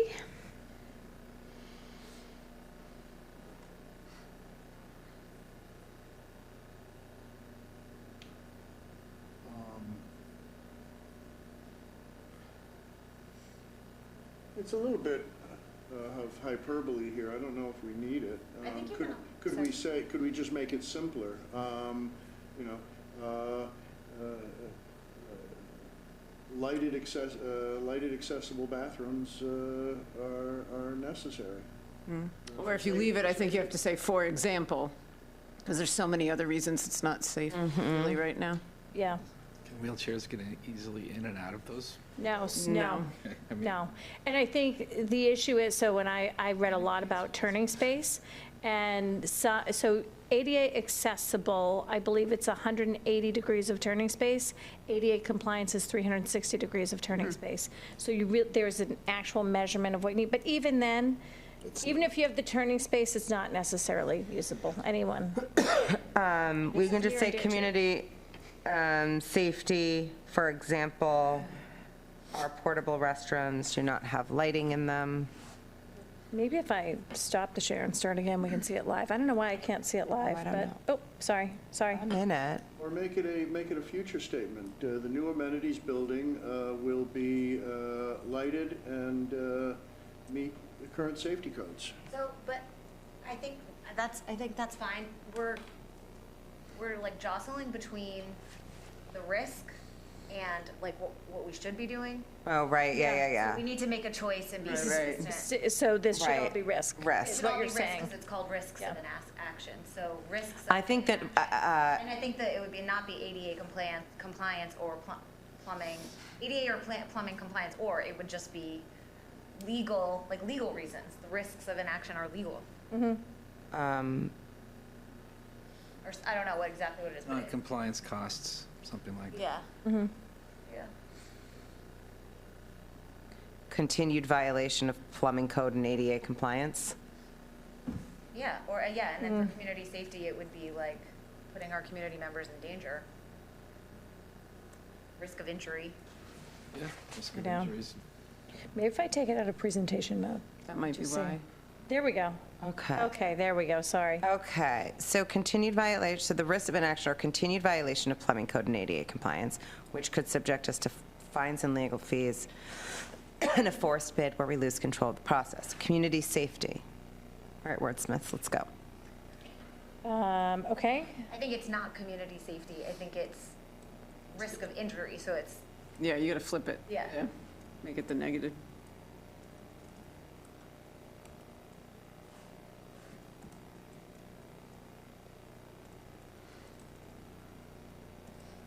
Lack of lighting, What? lack of lack lighting. of lighting, yeah. Instead of example, just put lack of lighting. Yeah, just put, yeah. Yep. Insufficient, Unstable grounds. Yeah, that's the one I insufficient we didn't turning have down there space. yet. Insufficient turning space, and I think you actually technically might need a ramp to get in, like a, For the handicap. yeah, and I'm not sure if it comes with one. Some that you see, they have an additional ramp on it. On the portable one, Yeah, yeah. yeah. It floods the area that the porta potties are in. I think these two, Is it so wet? Yeah. Yeah. I think you could just say insufficient wheelchair turning space. great. Just- Yep. No, yeah, keep the Oh. other part, yeah. Unstable ground and insufficient wheelchair.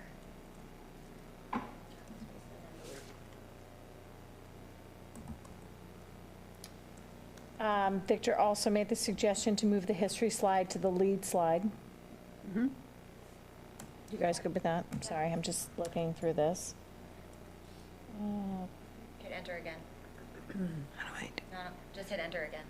No, well, I know, well, no, because I don't want to, no, I can, I just gotta decrease my indent.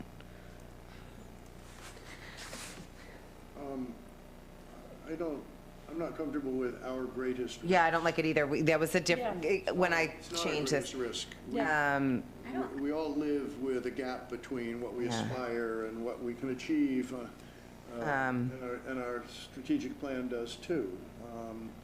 I think it just can be sending a message Yeah. to our students and community that Yeah. the current solution is good enough. I think that's good. Okay. Shall we move on? Yep, okay, Talk let me about the go. DCL. That was that DCL slide, just what everybody else Yeah, has. go. Sorry, this is so No, no, no. Back. nitpicky, but instead of cost escalation, I would, no, it's fine, just leave it. Okay. Sure? Yep, Okay. Okay, sorry. here's the DCL slide. This is what everybody has. Gotta trust you on that one. What? Can't read it. Oh, yeah. Sorry. This is, it's in your packet, No, and we already saw this, sorry. Okay, what will it look like? There are, I mean, this isn't really my finest work here, but it's just a schematic of what it looks like, and potentially The site. the site, but there are like 6 options for sites. I don't think we have to give that much detail, just so It's they the have a gist. general idea of where it's going to be. Yeah, it's not I like don't it's think going to they're be on the other care if we side do of the it this field. way, or this way. Right. Well, that shouldn't matter, because isn't one of the areas going to be used for concession stand? Well, it is, so we would have to, once we get a plan, then we'd have to pick one. Like, so say this all passes, say it passes at both town meetings, it passes at the polls in both towns. 'Cause that's what it has to do before we actually have the money to go out for a design. This is just a schematic, so this is what Yeah. think it potentially looks like, but once we have the actual design, then they'll say, okay, you should cite it this way, or you should cite it this way, and they'll make recommendations for then you would decide on that. But there is definitely concessions in this schematic, and when you look at all the options, it just moves the building around. It's the same space area, but it just turns it. Way it's different cited. ways. Yeah. But it's not like it's going to go across the field in another total area. The gist remains the same in that vicinity. that make sense? Yep. On the last slide, if you're Yep. going to show it, it's hard to read. You might want to just shade the ones that have an amenities building one color and the ones that don't another color? Or is it just Concord? It's just us. That's what we did. Everyone has, but to his point, That's We what did that, Bob. it's valid. Okay, it's hard to see the shading. We did that. Subtle. Why don't you make that the headline? Yeah, that should be the headline. Dual county lead, Concord is the only. Like, we are the outlier. Yeah. I mean, we literally are. Yeah. Yeah.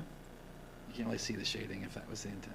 Right, Yeah. it's hard Okay, to so we tell. could do a different Colors color. are pretty much the same. Is All the right. outlier. Go with Only town. Is the outlier. Yeah. I think that'll fit. Yes. whatever fits. Yeah, whatever fits, kind of fits important. Liar. Whatever fits, okay? All right. What would it look like? What would it look And then, I don't even know if this is necessary, but, I mean, the point of this is, it's a cinder block building. Good, yeah, it lets people know we're not building some grand. It's ugly, yeah.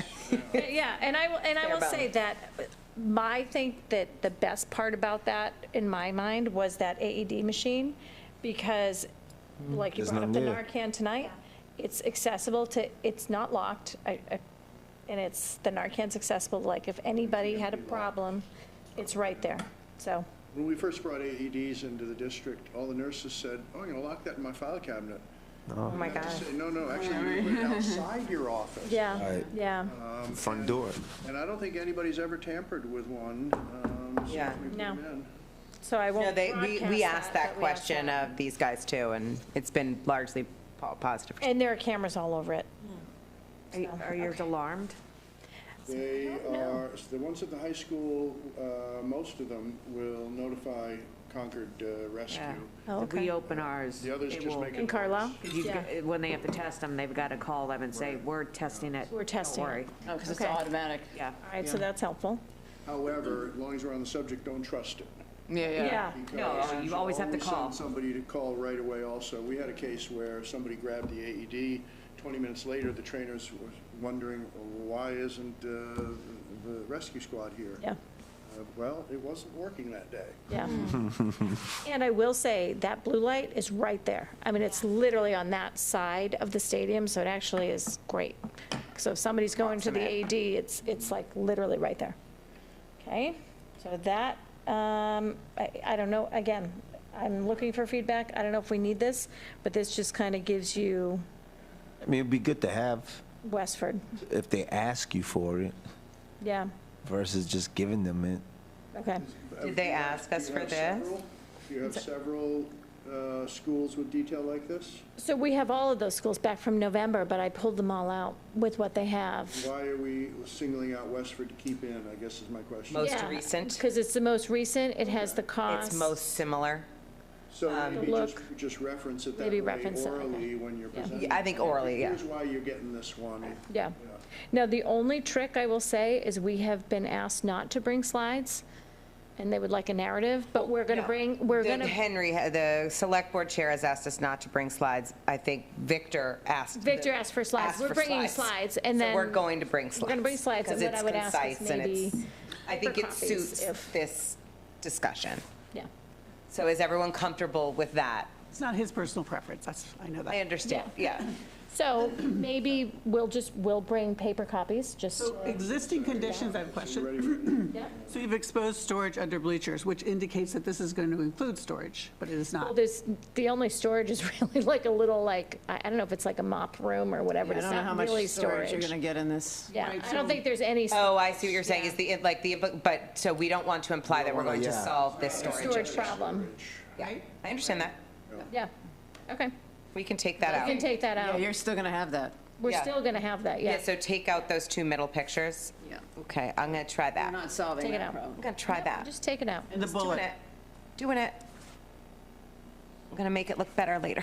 Oh, no, I can make it And look again, I think that Everybody uses under the bleacher storage. everybody does, yes. Everywhere you go, you're They like, totally do. what's going on under there? And in Wayland, what they did was they built like a little covering That's over it to nice. protect it. So ring. like the mats for like the track and all that don't get wet and they can be in closed-in storage. But- And again, concessions is nice to have, but just so everybody here knows, concessions is a sink and it's electricity. It's not Fancy. fancy. So there'll be a microwave and a fridge. Maybe. The current, The boosters race, the No boosters different buy than it. Gillette. Yeah. the current concession situation is an extension cord with plugs on it. And your personal pop-up tent. Yes, it is. Yes. I own a pop-up tent for anyone that wants to borrow it. But there's only one source of power down there. Well, that could be solved. Yeah, totally. Okay. All right? Any other thoughts? Are we good? We're good. Okay, thank you. All right. makes the dream work. I really apologize to Wendy Ravelli, who is with us, for going so late tonight. She's available to answer questions should we have them. So Alexa. Closing out of this, is that Yep, okay? We're yep. good. Alexa and I went to the last Solar Task Force meeting. We have some specific asks just to talk about. You have that in your packet. I'm going to see if I can find that packet. But generally, I think what we need to just talk about is they want to get on the roof. They want to do feasibility for the roof to see how much solar it can take. That's really, I think that's the basic question at hand. Okay. They have removed the basin.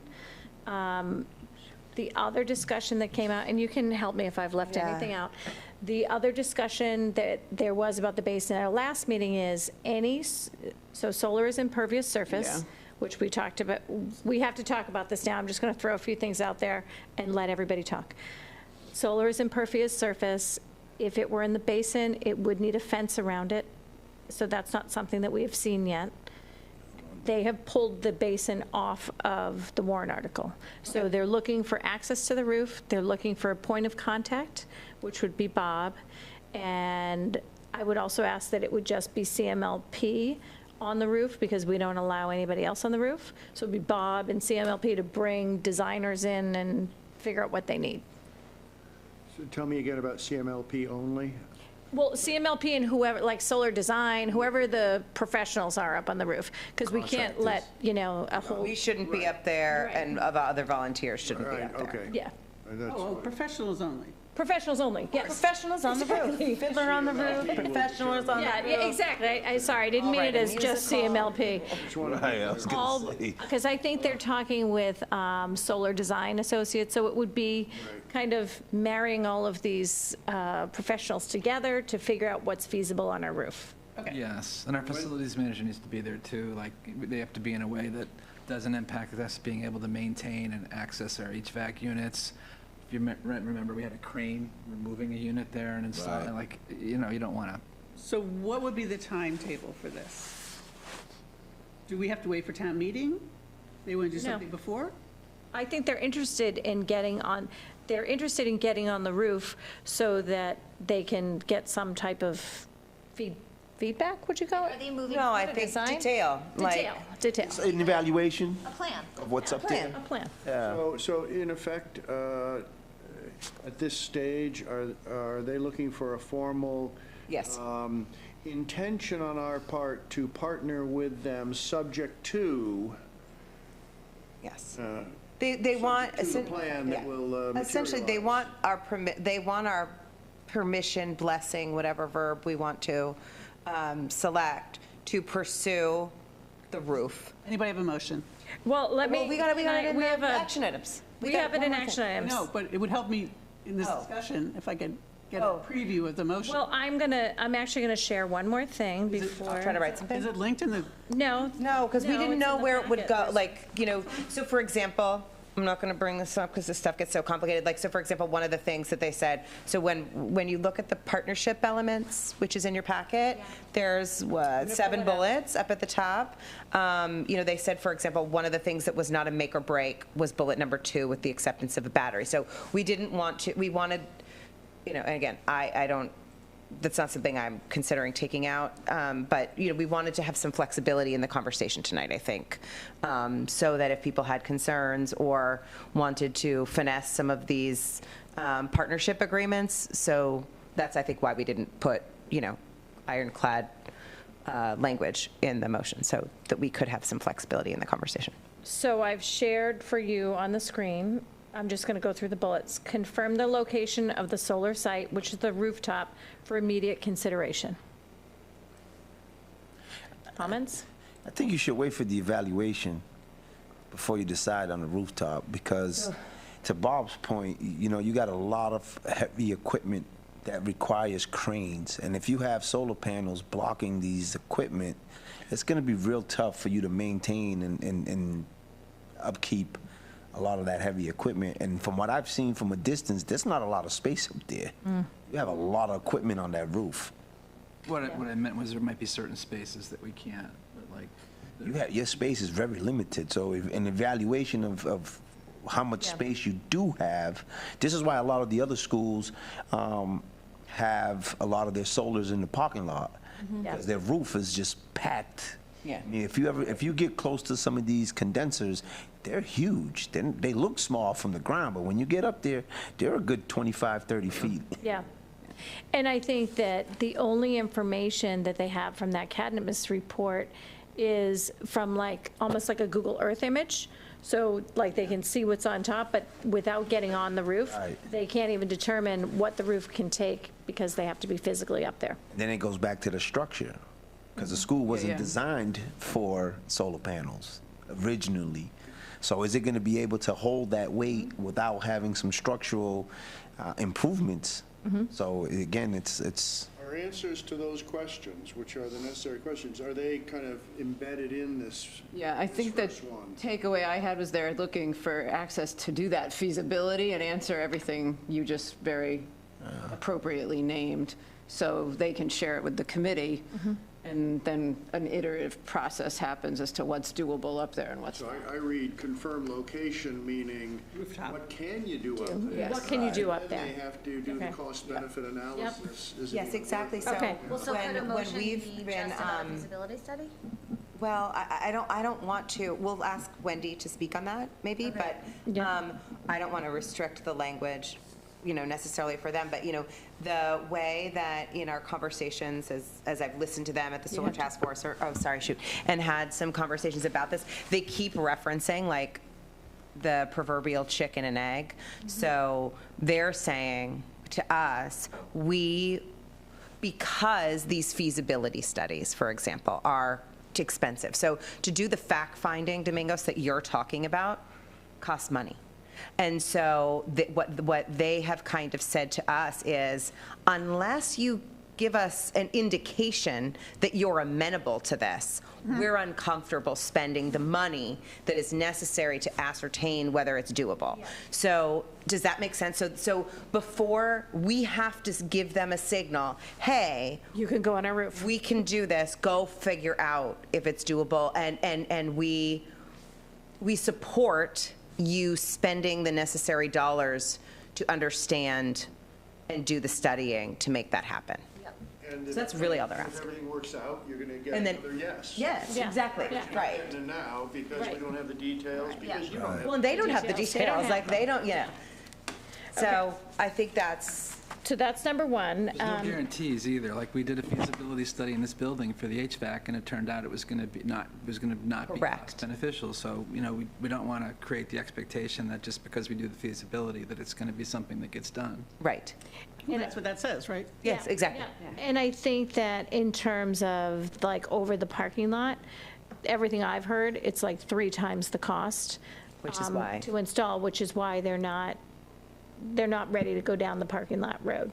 They're looking to start a first step, I think that's financially expedient. And, you know, given the spending that has been in town, they're looking to be as frugal.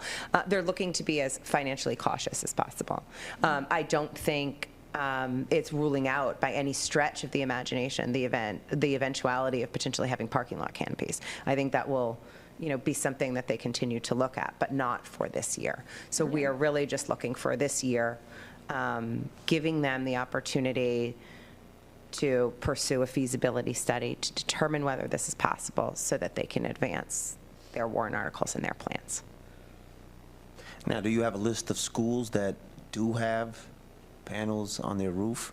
Because, you know, in my profession, I've come across a lot of homeowners who regret anything on their roof because the repairs. If you need to do repairs to their roof, you have to remove the panels. Yeah. So now they're going, oh, I didn't think of that. So now we're removing panels to put in a new roof. and it's costing 3 times as much. And I think, too, that bullet number 5, 1, 2, 3, 4, 5, sort of addresses that. I think that that isn't part of our consideration. That would be part of their consideration. So we're saying, I think the vote tonight that we're seeking to advance is to say, we philosophically support solar at the on the campus. Specifically on the roof, we think that's the best place for it, and we give you permission to explore that. You know, once they look at that detail, they may determine, like you said, oh, this doesn't make sense for whatever reason, whether it's roof repairs, the lifespan of the roof, those kinds of things. But that isn't our purview because we're not bearing the cost. So that is for, I think, the light plant and the solar task force to make those determinations. That isn't ours. Does that make sense? So are they going to perform future repairs? Yes, absolutely. So you see not only that. to the panels, but to the roof. Oh, he's right. That's what I'm saying. Yeah. The future repairs, because that roof, if you look at it, it's white. It's not. We'll have to do a much more advanced MOU. Yes. We're understanding. Right. This is definitely. Right. Your concerns are quite valid. Because it's expensive. But I mean, we would have to have a multi-page, very thorough, which right. we have with And so yes, and so We have one at Willard. no middle school though. and that was one of the things, I think, you know, when Dean first met with Tracy and I and said, you know, we'd like to be on your agenda in a few weeks, you know, that was actually some of those questions that Domingos has brought up were some of our questions. And however, I think is interesting, so to Domingos, for clarity, Cynthia's correct. This will start off a long process where the professionals at the CMLP and Bob and his operational team will begin, if it moves forward, to draft what are called memorandums of understanding, so that hash out all that detail. Our vote tonight is just saying we authorize you essentially to move forward with the feasibility study. If in fact later the memorandum of understanding that the professional groups, Which you approve. which we will approve, We draft it. right, like that we think that they're terrible. We also can say, because again, they were quite thorough with this. They write final acceptance, confirm that CCRSD has the final approval of the proposed installation. So let's pretend in a year from now we come and we're like, these MOUs are terrible. You know, they're putting the school committee at risk, or, you know, whatever. We can say, you know, we gave you authorization to pursue this, but now we think that there are too many risks and we're not going to pursue it. So we do have a tremendous amount of flexibility even after this vote tonight. And I think that's important.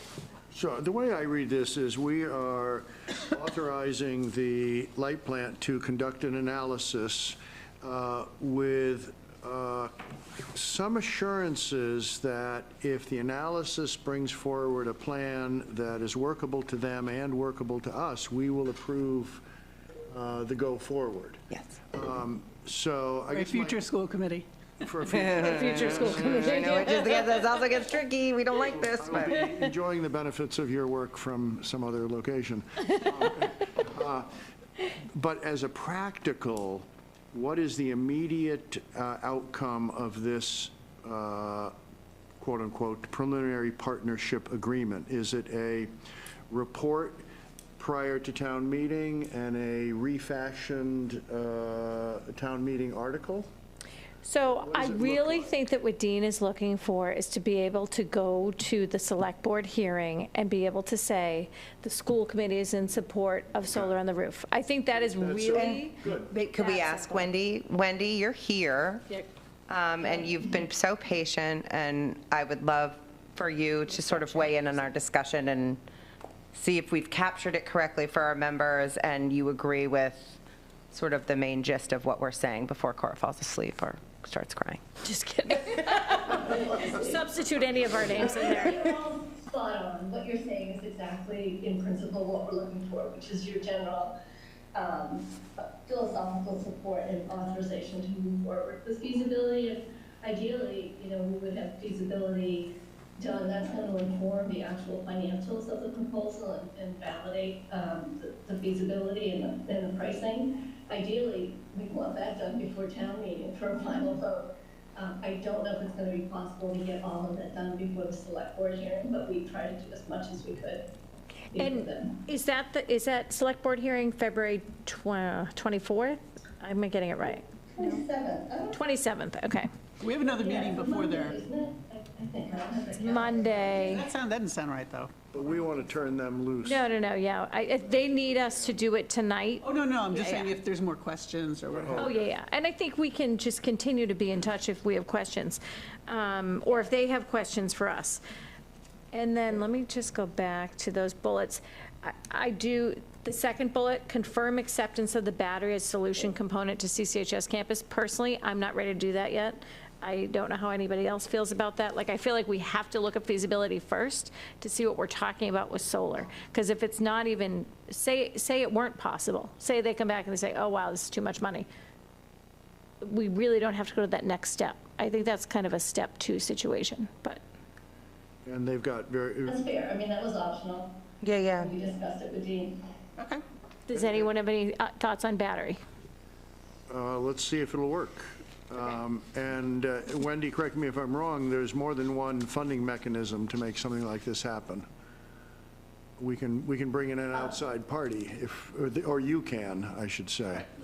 Yeah, I think the expectation is that this would be, that CMLP would fund the feasibility money, and if it's going to be reasonable to proceed, it would all be CMLP funded, and ultimately ratepayers would be paying for that funding. And there's also money in the Infrastructure Act, right? There's the tax credits? Yeah, there's going to be a discount. There'll be a fairly large discount that would be eligible for under the IRA. So I just don't want people to be like, oh my gosh, another huge, I mean, the middle school got a lot of tax credits, right?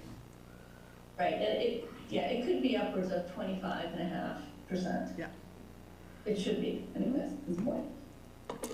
Addressing Domingos's concerns, which I think we all agree with, bullet number 3, I would hope, is something that we interpret rather broadly, that it is looking at an engineering review not only from the CMLP solar perspective, but the building. The district. District, yeah. As well, that we would want a broad interpretation of what scope means.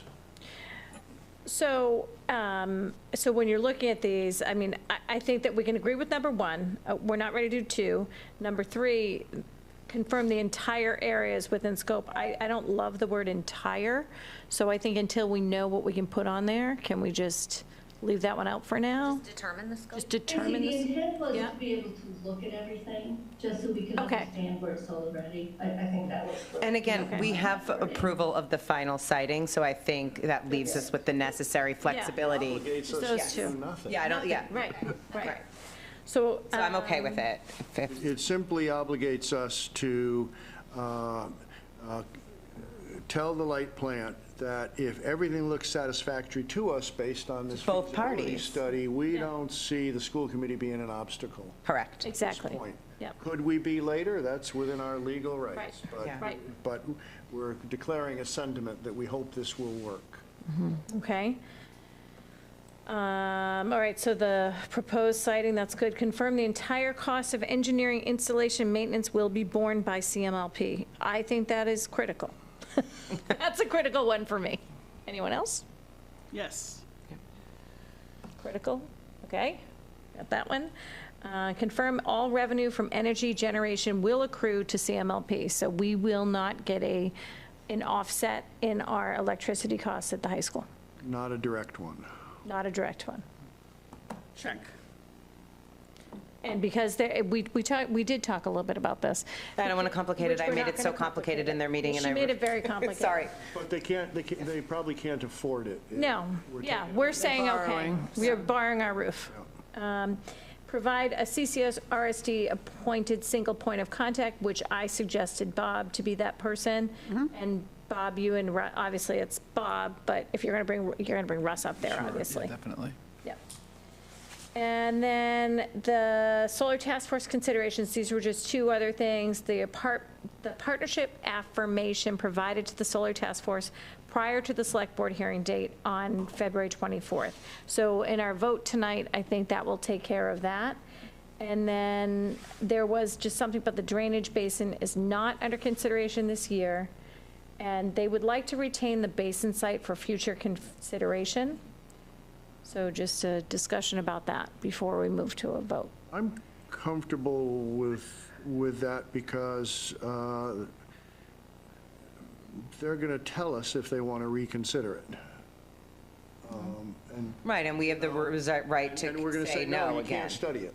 Yeah. Because they're going to have to study it anyway if they want to reconsider it. So we'd be right back to where we are now. Yes. So And it to doesn't- let this stand, I don't think puts us in any jeopardy. I assume it doesn't preclude us from doing anything with that space. No, it Not that certainly we're planning doesn't. on it, but- No, right, that's true. Of course. But if someone gave us a. Trees are going to be a Yeah. Well, right, that's what I mean, it's like, Oh, right, and if we accept, for example, accept the that it should trees. not, I just feel like the thing you have to name is you've got an impervious surface problem there that I don't even know if it's doable, Yeah. so. Right.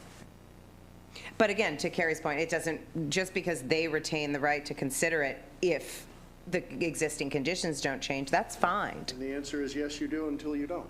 Exactly. Yes, you do until you don't. I mean, seriously. No, No, that's very apt and fair. succinct. No, I Or agree.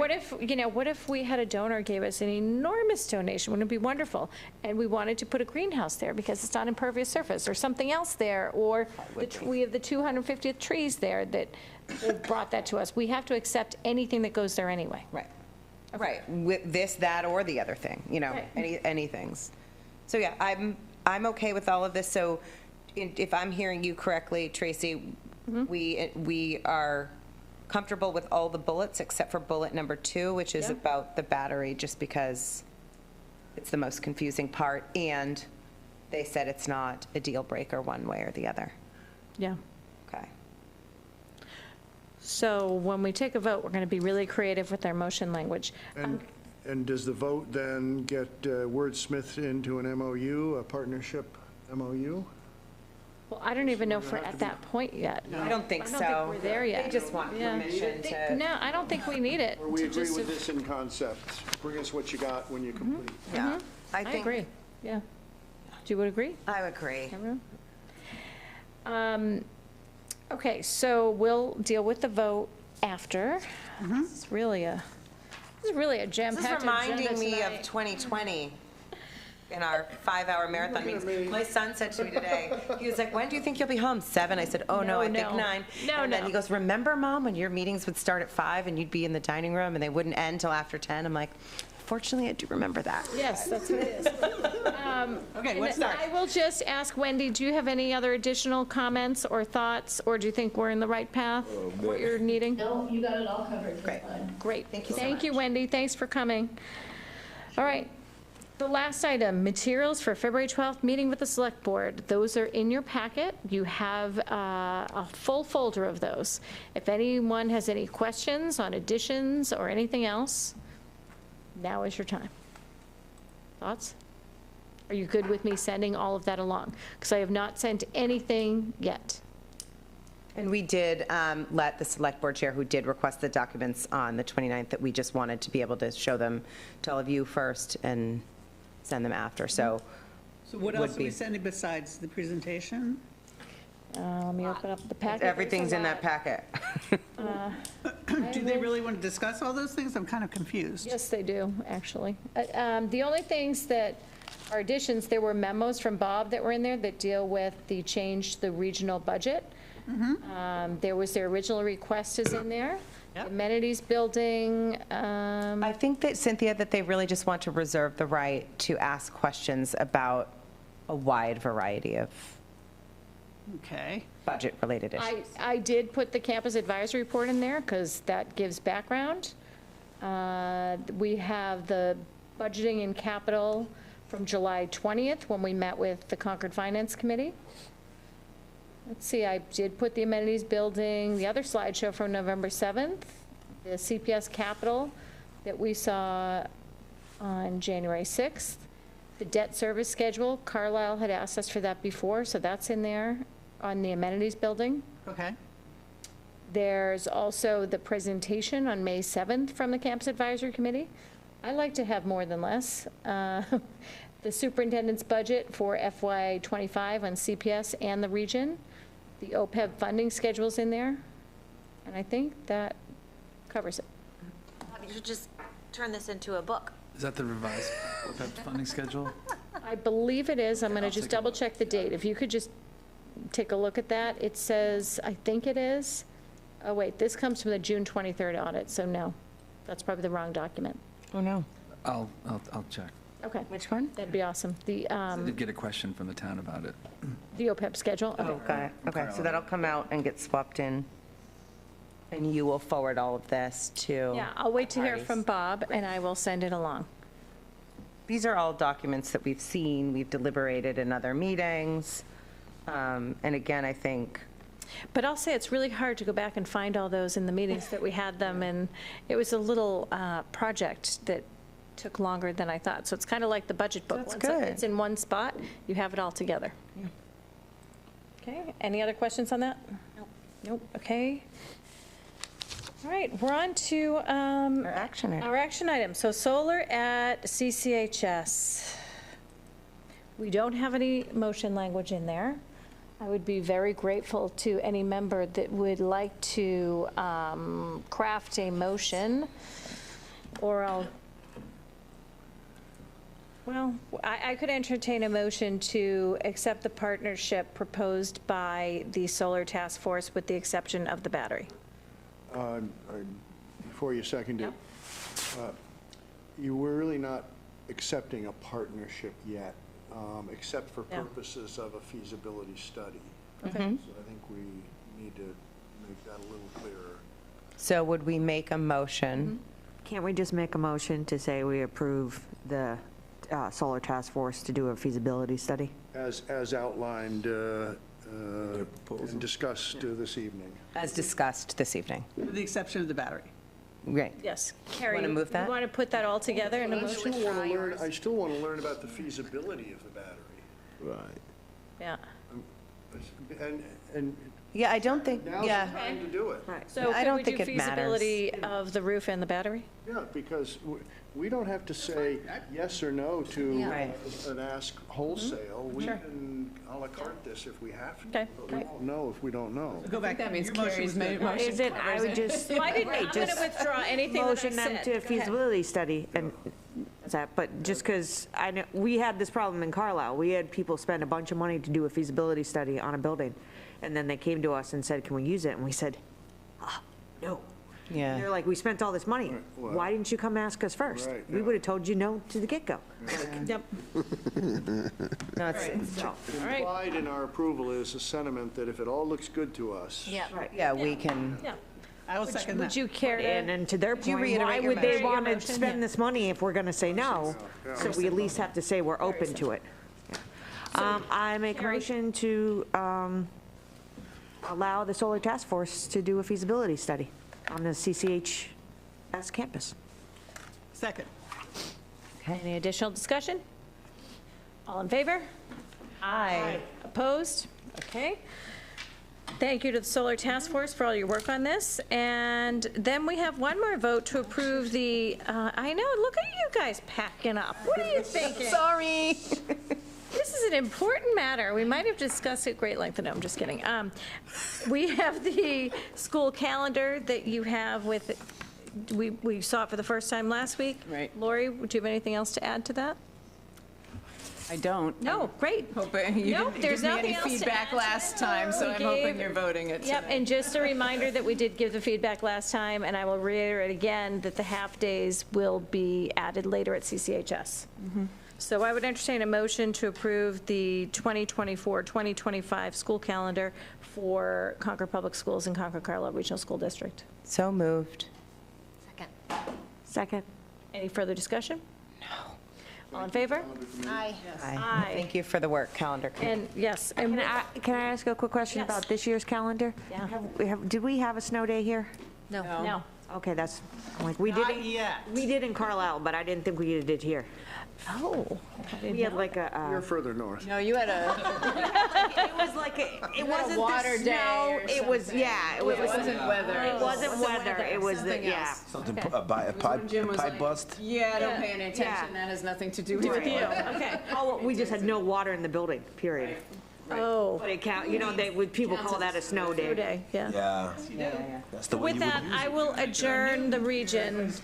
Thank you very much, everybody. I appreciate your time.